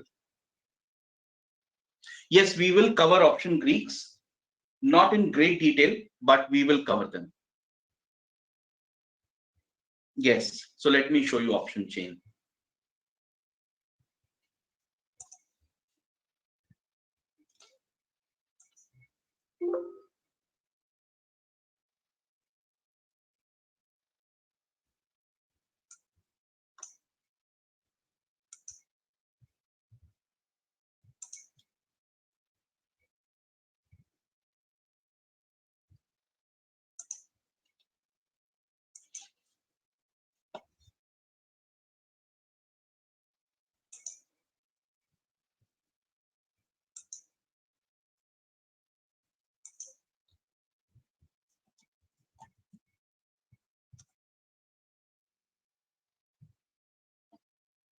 Just give me a moment, I'm opening up the website.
Just a moment.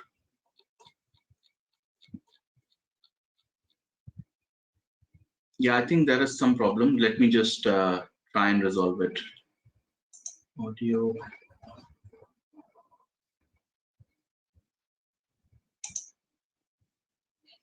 Still no audio? Now can hear? Okay, great. Thank you.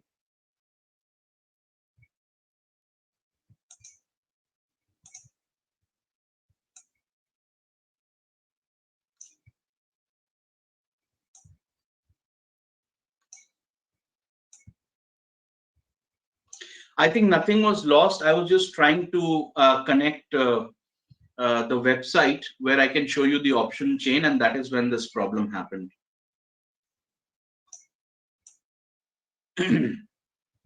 Yeah, I don't think you lost anything. So let me show you my screen. This is the nscindia.com, the National Stock Exchange website. On this, if I go to derivatives,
Are you able to hear me again and see me?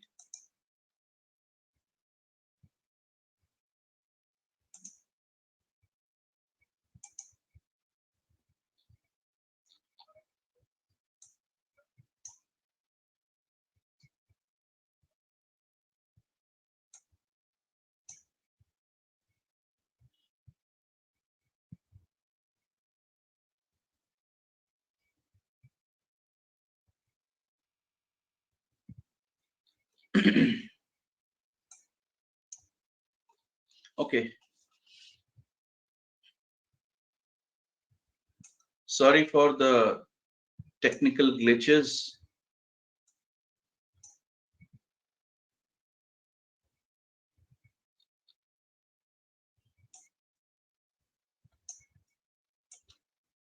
Well, I'm glad it's back at least. So, yeah, I was trying to show you the option chain on the NSE website. So, this is the NSE website, National Stock Exchange, nseindia.com. And over here, you have derivatives. And if you select, if you click here, you can look at the futures or options. So, for example, let me look at Nifty 50 options.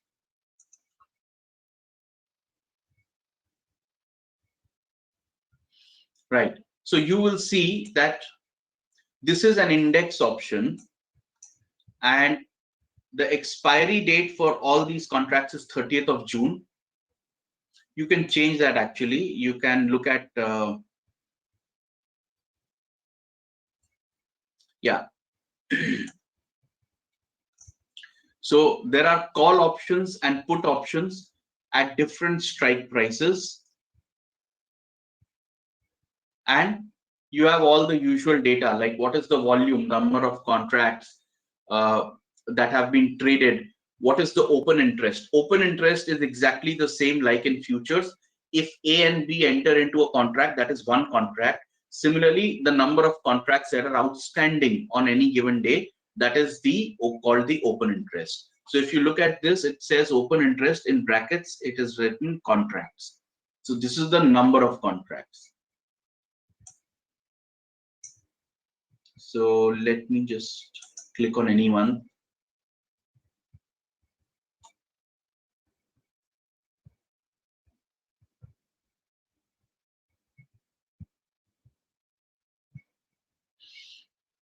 You have over here what is called the option chain.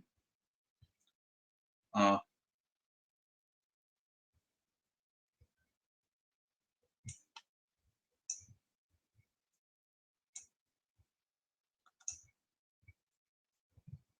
it's a little delayed. I'm sorry, because there seems to be a problem with the internet connection as well. Let me just have a look what's going on here. Yeah. So if you see here, I'm looking at index options and I can select. So expiry date, I can select different expiry dates. Remember, I told you that the contracts are available for index options. They are available for a weekly expiry. So currently they are showing me the one that is expiring the coming week, 30th of June. I'm looking at call option and strike price. If I just clear this, if I don't include this filter,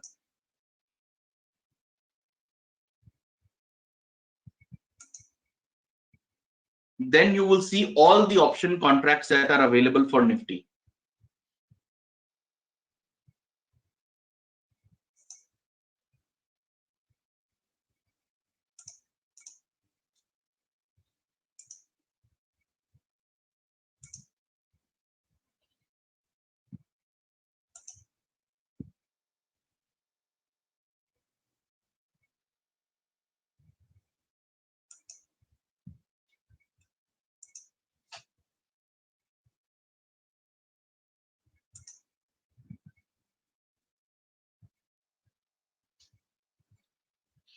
This is the new website.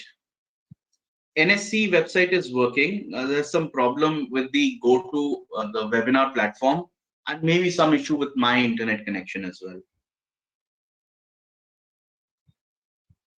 Yes, I'll show it again. Just give me a moment.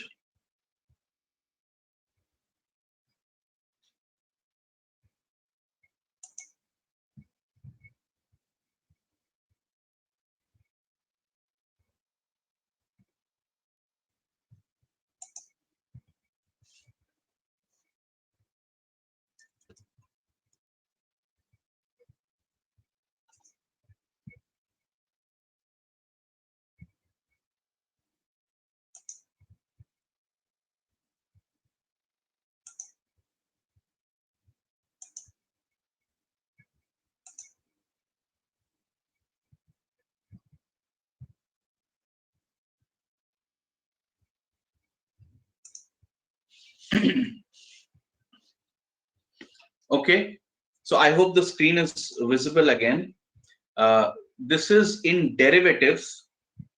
There is something called option chain. If you click on option chain, you have to select expiry, which is by default right now 30th of June, but you can change it if you want to look at some other option chain.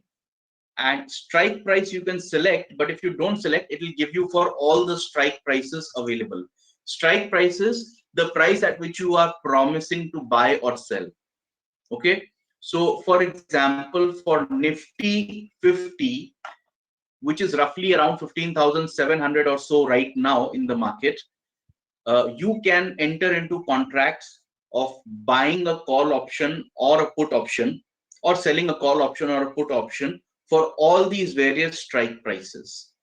Okay, so 15,700, 650, 600, 550, 500, 450, and so on, also increasing. So it increases in multiples of 50. And for all the strike prices, you can take a call option or a put option. So these are the call options and these are the put options. If you look at the call options, see, the lower the strike price, the higher will be the premium. So the premium is, if you look at the last traded price, that is the premium. That is the price at which the last transaction happened. So as the strike price decreases, the premiums increase. This is for the call option. See, it's written calls over here. I don't know if it's visible. Can I increase it? Yeah. All right. And similarly for put, it's the opposite. You will see that as the strike price increases, because this is an option to sell, put option is an option to sell. So if the strike price is increasing, it's higher, then you'll make a higher profit. So you'll see as the strike price goes increasing, you see the premiums are also increasing over here. Okay, so you can explore this at your leisure. Let me just show you once again how did I reach here in case you missed it because of the technical glitches. So you go to nscindia.com, and over there you have this derivatives. Within derivatives, you have equity, currency, commodity, interest rates. So equity derivatives.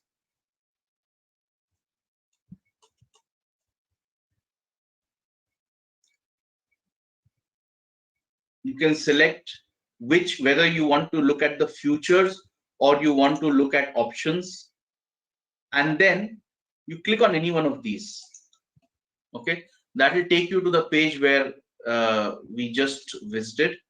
Now these are all the contracts you can see, or you want to see option chain for a particular strike, for a particular expiry. Then over here you get the option of seeing the option chain. You see this written here, option chain. If you click on that, it will take you to this page. You can select the expiry, you can select the strike price, or you can ignore the strike price. Then it will show you the entire chain for that particular strike price. Okay, so at the money call option right now is roughly 157.25.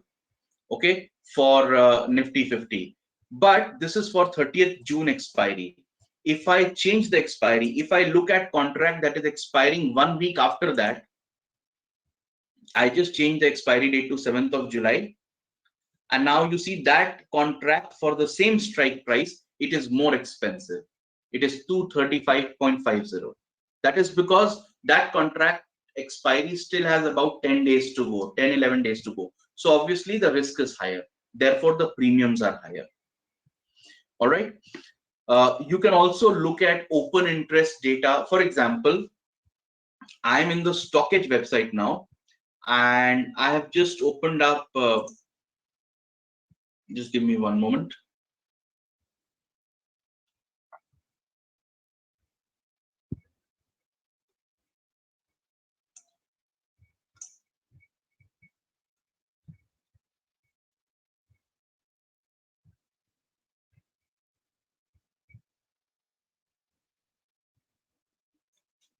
I think internet connection was just a temporary thing. It is resolved now. It's probably a platform issue. Okay. So if you just search for any share, for example, you want to look at the futures and options data for any shares, I can show you one way you can get it on the Stockage website. So let me just take Reliance Industries just as an example. You can take any F&O stock.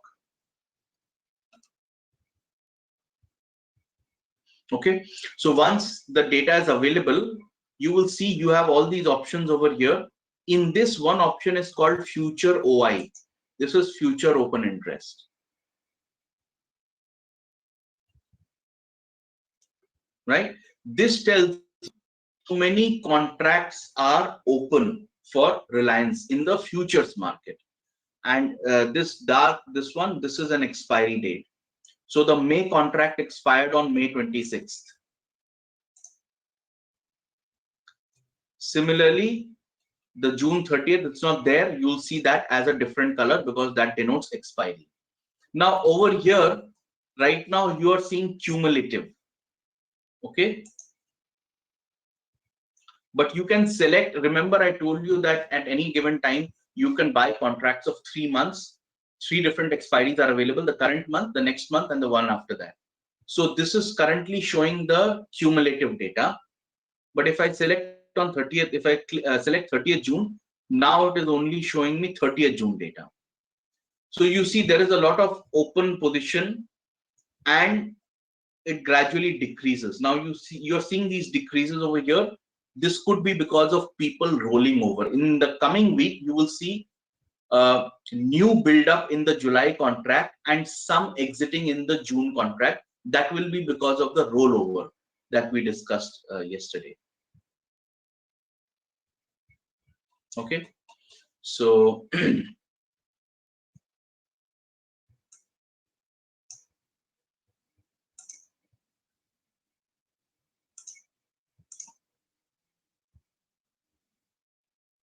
similarly, you can also see the, wait a moment, where did it go? Yeah, you can also see the option chain for Reliance. What I showed you was the future open interest, and this is the option chain. So these are the different strike prices for which you can buy or sell an option contract that is trading in the market right now. So this the increment is in the multiples of 20. So 2500, 2520, 2540, and for each of these strike prices, these are the call options and these are the put options, right? So the length of the bar actually tells you how many contracts are there. Again, this is cumulative open interest. You can select from here. You want to see the contracts only for a particular expiry, then it will show you accordingly. And you have total open interest or change in open interest. You can select whatever you want to see, whether it is going up or down. So this will help you analyze what is happening in the market. Right? I think there is one more aspect of options that is pending. We can quickly cover that. Why open interest is important? Okay. Open interest, if you have studied technical analysis, you would know that price and volume both are important, and seen together, they give you an understanding of what is happening in the market. For example, if the price of a share is going up, up, up, but as the price is going up, the volume is decreasing. That means as the price is going up, there are fewer takers of the share at higher prices in the market, right? So it gives you an indication that even if the price is moving up, even if the stock is in a bullish trend right now, the trend is weakening. Similarly, for futures and options, OI data tells you that how many people have entered into this contract at this level. All right, so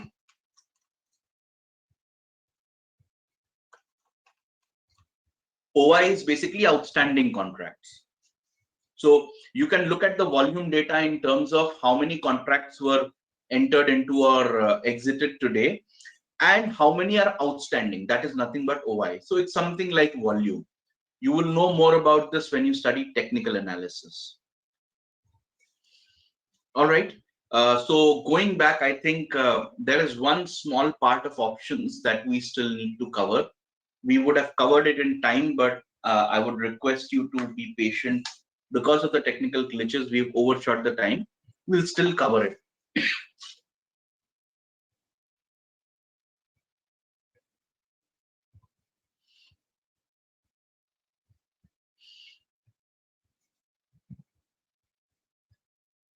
If call option interest is increasing, open interest is increasing, and price is increasing, means it's in a strong bullish trend. That even if the price is increasing, more number of people are entering into contracts, more number of people are buying call options. That means the market believes that the price will increase further. So it is bullish and relatively strongly bullish. Okay, so let's go back quickly.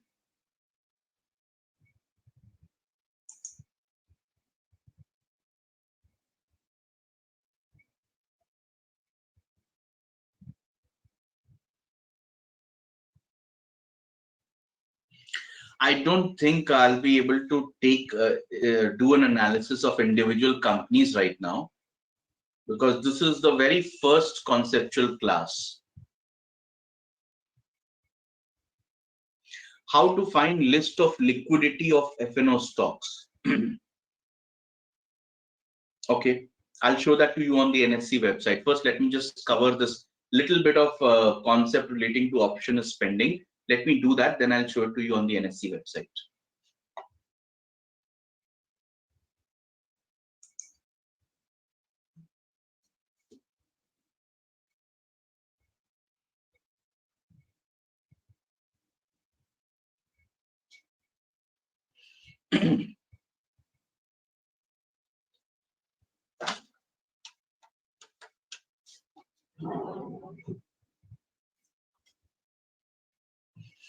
Okay, so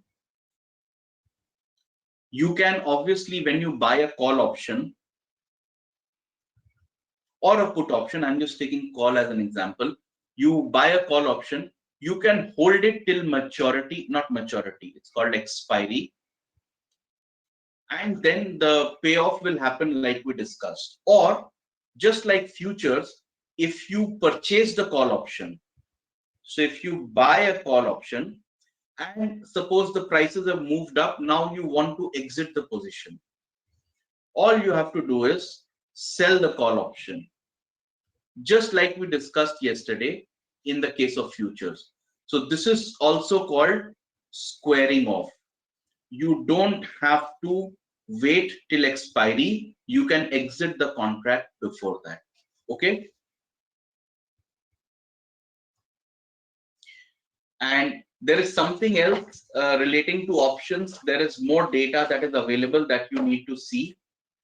So you understand that if there is greater time to expiry, then the premiums are higher. If the market volatility is higher, then the premiums are higher. If the underlying asset is more volatile, then the premiums are higher. As the prices of underlying are changing, the premium of options, call and put options are also changing. So what is the relationship? Can you track these things? Yes. So we have something called option Greeks. Why is it called Greeks? Is because we use Greek letters to denote this. Okay. The first one is called delta. This one, this symbol, delta. Basically, if the price of gold is changing, your option contract is also changing. If the price of share or NSE Nifty 50 is changing, then your option contract premium or value is also changing. So what is the relationship between that change? Delta tells you that how much the price of option will change if the underlying changes by 1% or by a small amount. So if that moves by 1%, how much will this move? Okay, so that is delta. Now the next one is called gamma. Okay, gamma is even more interesting because this delta also does not remain constant. It does not mean if I'm saying a share has an option has a delta of so much, it doesn't mean that that will remain constant. At different price levels, the delta also changes. So gamma basically measures how much will the delta itself change.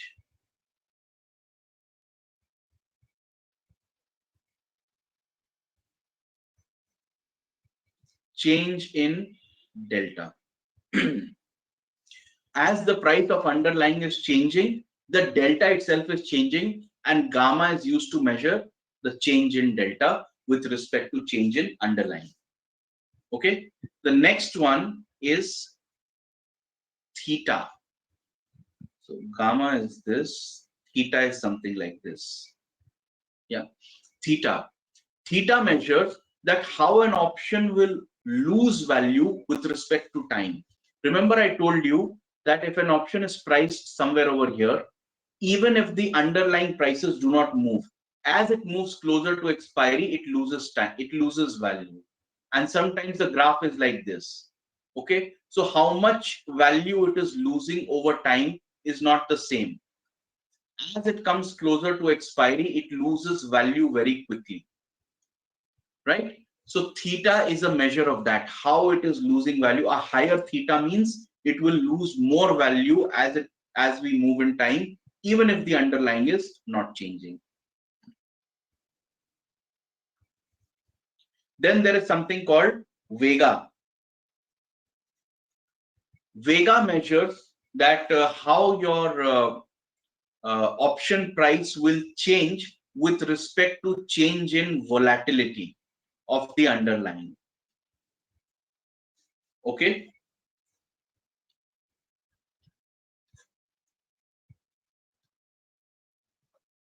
And the last one is Rho. This is not so relevant, but still, this one tells you that how the price of option will change with respect to change in interest free rate. So these are some of the option Greeks that you can track once you can start exploring if you are a beginner to see how these are affected. You will see that when Vega is when market volatility is high, what is the impact on prices? What is the impact on delta, on gamma, all those things.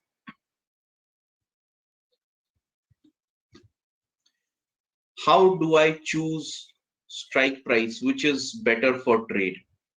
See, this is not an easy question to answer. It depends what you're trying to achieve. Because if you take a strike price that is out of the money, the premium will be low. Your investment will be lower.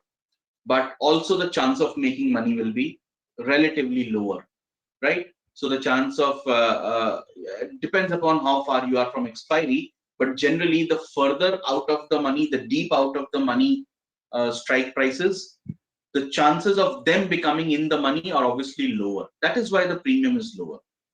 So you have this option. You can, based upon your strategy, you can choose whichever strike price.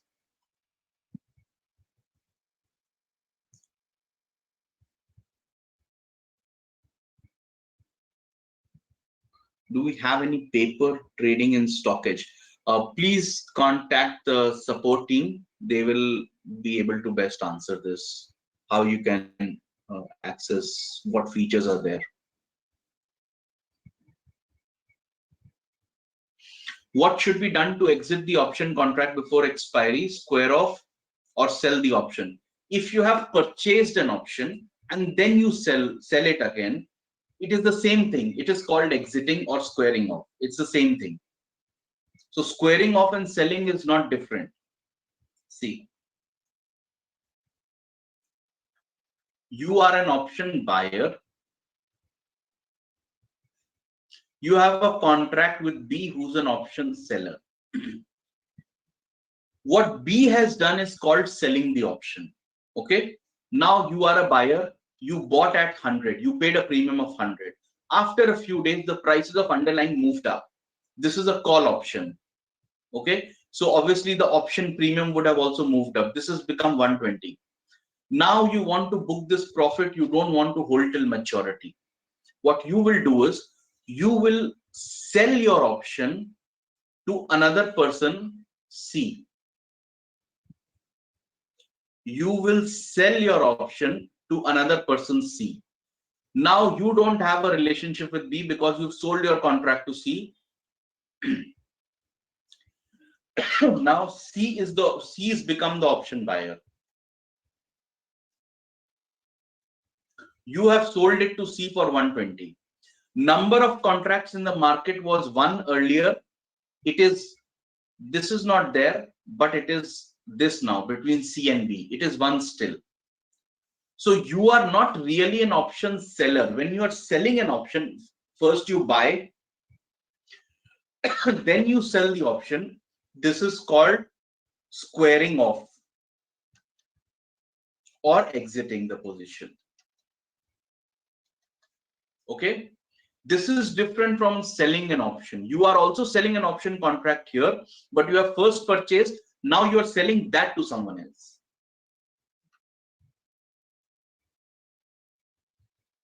How to find out support and resistance by using option chain data? I think that would be beyond the scope of this class, because here we are only trying to understand the basic concepts. Can there be any situation when there are option sellers and no option buyers? Generally, it doesn't happen, but sometimes rare situations. I've seen such situations around COVID time, when suddenly in March of 2020, when the markets really crashed, like Nifty is losing 1,000 or 1,500 points in a day. Sometimes there are buyers but no sellers. You don't know what's happening with the premium. The premium, which is normally in the range of 50 to 100, has shot up to 700, 800, 1,000. But generally it doesn't happen because the market has so much depth. If there are no buyers, then the sellers will reduce the price and eventually there will be buyers.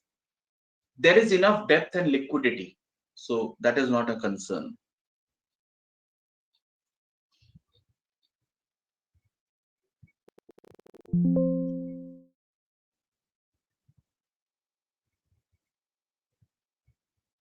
Okay. So you want me to take an example of Nifty 50 and explain when we will make a profit. Okay, let's go back to the NSE website.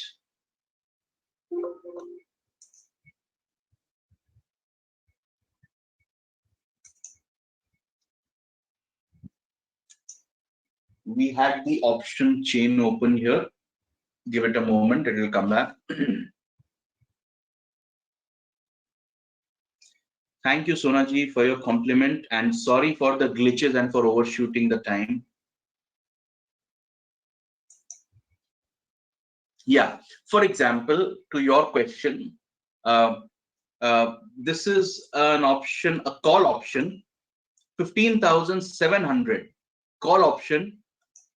If you want to buy it today, well, this is not today, this is Friday's price. Tomorrow opening might be different, but theoretically, if you want to buy it now, it is available for 235. Let's say it's the same price on Monday morning. You can buy this for 235. If you buy one contract, you have to buy minimum 50. For Nifty 50, the lot size is 50. But let's do the calculation for one contract. Now you buy this Monday morning for 235 rupees. Wait, this is July expiry. Okay, let us consider July expiry. So this is expiring on 7th of July, right? Now, suppose between now and 7th of July, if Nifty moves up to a level more than 15,935.50, more than 936, 15,936, then you will make profit on this. Because suppose Nifty moves to 15,800, on 7th of July, Nifty is 15,800. Then you are making a profit of 100 rupees on this, but you are also paying a premium of 235. So net there will be a loss, right? If on 7th of July, Nifty is 15,936 or more, then you will make a profit on this contract. I hope that answered your question. Is this what you were asking? Sureshji, I hope your question is answered. I just took 7th of July instead of 30th of June, but the calculation remains the same.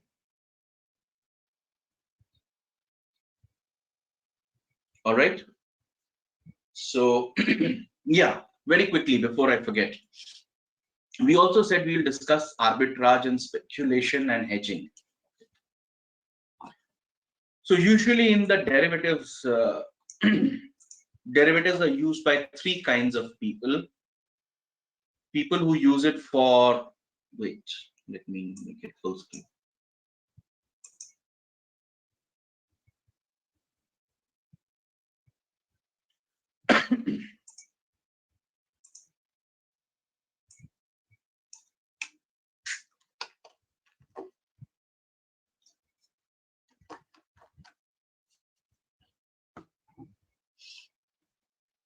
People who use it for hedging.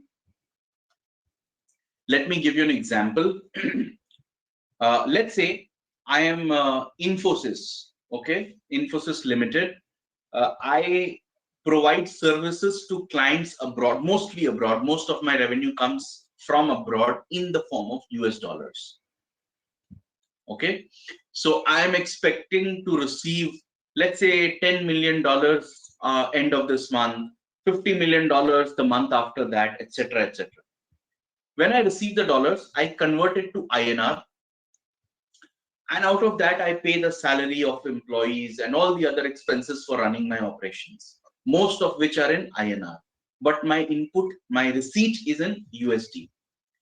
I don't know when I receive these $10 million end of June, I don't know how much INR equivalent I will get, because the rates are always fluctuating. So what I can do is I can enter into a forward contract with a bank to sell USD for INR. That way, I will fix the rate today. I will know for sure how much INR I am going to get. So they keep doing such contracts on a regular basis. Similarly, companies like ITC can enter into forward contracts for procuring wheat and other raw material. So all kinds of companies, all kinds of commercial establishments, even governments, when we are buying oil, most of our oil is actually purchased in the form of futures, right? So this is hedging. In this case, when Infosys is entering into this forward contract, it is hedging itself or protecting itself against any adverse movement in the forex rate, in the USD INR rate. So hedging literally means protection. When you have a garden, you create a hedge around it so that animals cannot enter, just like that. So hedging is that. The next thing is speculation. Speculation means, for example, I am not Infosys, I am CA Anirudh Saraf. Still, I am entering into a forward contract for dollars, or I'm entering into a contract for gold. Not because I need the gold, not because I want to buy or sell the gold, just because I believe that the prices are going to go up or go down, whatever. Okay, I just want to make a profit out of it. Otherwise, I'm not interested in dollar or gold or the share. So this is called speculation, just for making a profit on the price movement. And the last one is called arbitrage. Arbitrages, sometimes there are opportunities available where you can make a profit at very little risk, but the profit percentage is also very small. For example, sometimes you will see NSE and BSE. The same share is trading at different prices on the National Stock Exchange and the Bombay Stock Exchange. The price difference might be very, very small, but there are differences. So if you buy in one market and sell in the other market, this is an example of arbitrage. Similarly, there are other complex opportunities available in the arbitrage, where you have arbitrage scenario, but it will be very difficult to get into details of those right now. Just an example. Another example I can give you is, okay, for example, suppose, let me show you another example of hedging.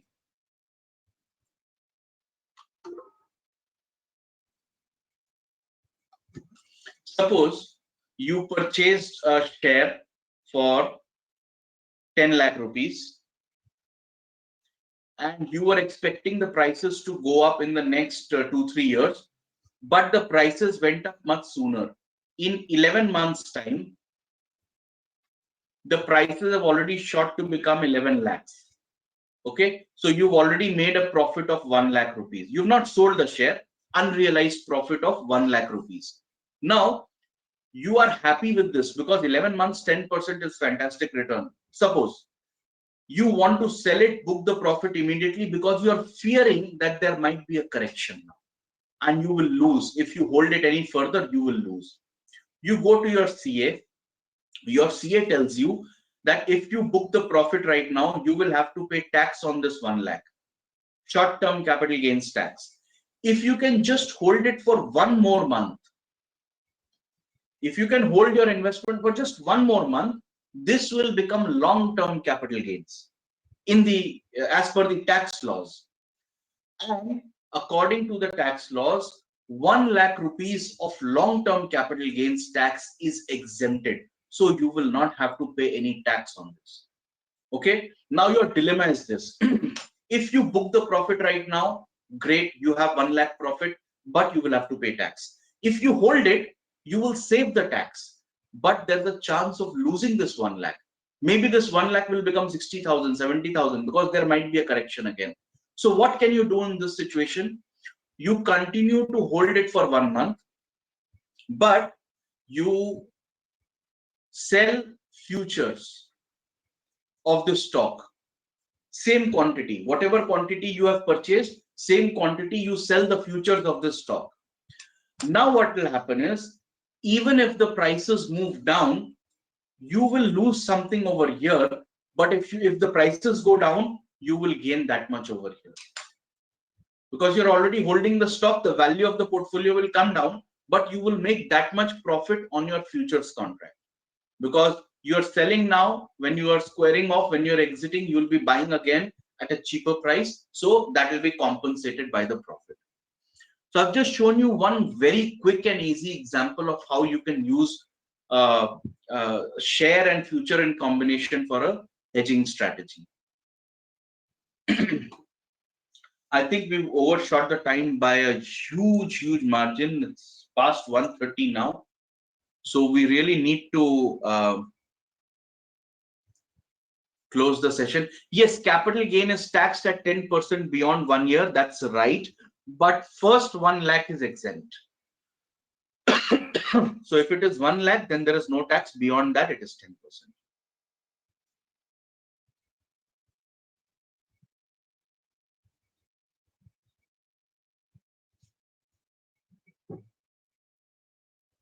Just give me 1 minute.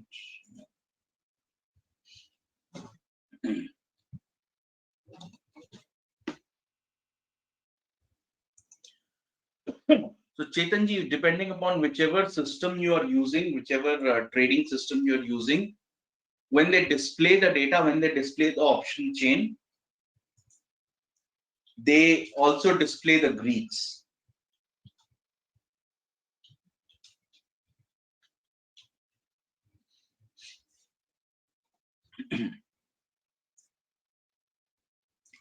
Is there no tax on selling futures? Yes, there is. But if you make a profit on futures and options, that will also be taxed. But you are only paying tax on the small part that you are making a profit and loss. Because of that, you are not losing the tax benefit on the entire 1 lakh profit. If you calculate, it will be lesser than losing the tax benefit, tax exemption on the entire 1 lakh. That is why you would do this.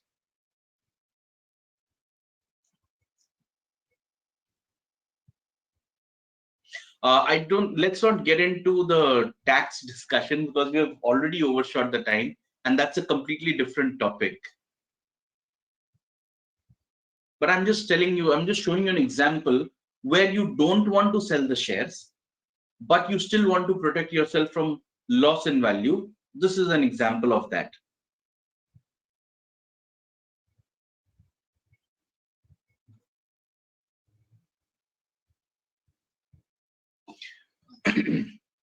How can you get a list of FNO stocks? Okay, that is an unanswered question. I think this is the last question, then we can close the session. So NSE website. You can also simply Google it, but let me show you.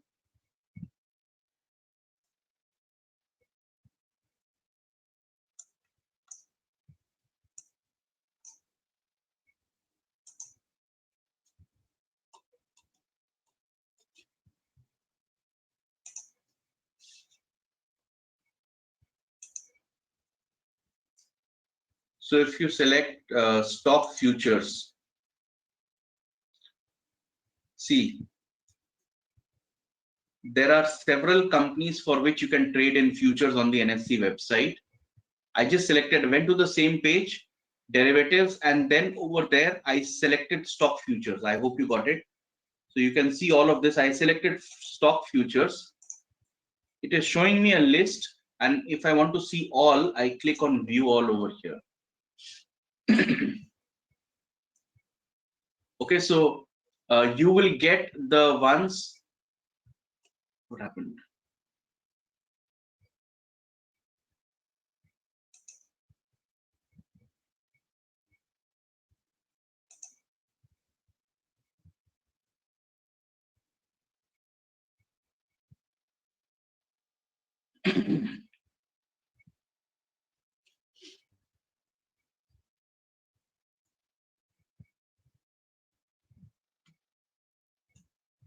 Just give it a moment, it's coming up. Are there any questions other than that? Dineshji, for your request, I would ask you to please contact the support team. They'll be able to guide you.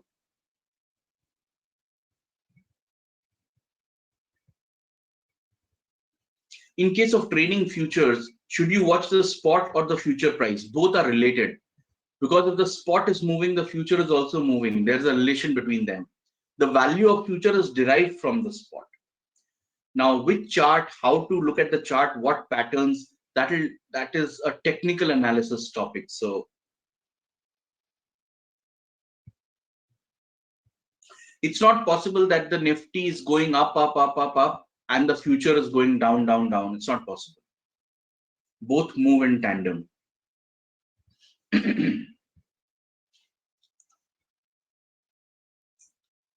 Okay. There is, I don't know, for some reason it's not opening right now. But if you go to the derivative section of NSE, you will be easily able to find a list of all the futures, stock futures and stock options, and what are the different strike prices available, what is the current, you will get all the data.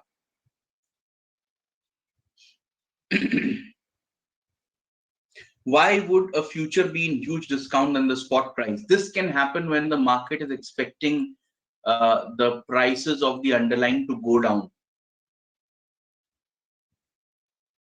Do analysts look at option Greeks? Are they valid in practical trading strategies or techniques?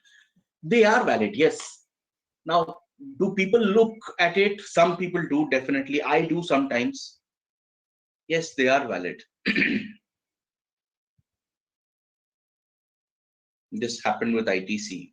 Yeah, probably. All right. So I think I've covered everything that I wanted to cover. And sorry for the technical glitches and for overshooting the time. But I hope you found it useful. I hope you found this time worth your while.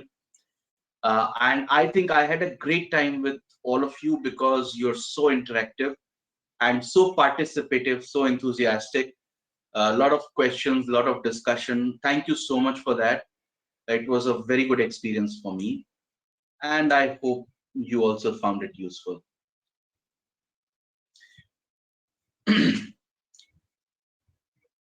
Thank you. Chetanji, please connect with the support team. They will keep guiding you about the upcoming sessions, etc. Thank you so much for your compliments and appreciation. It means a lot to me. Thank you. Thank you. Great. Thank you.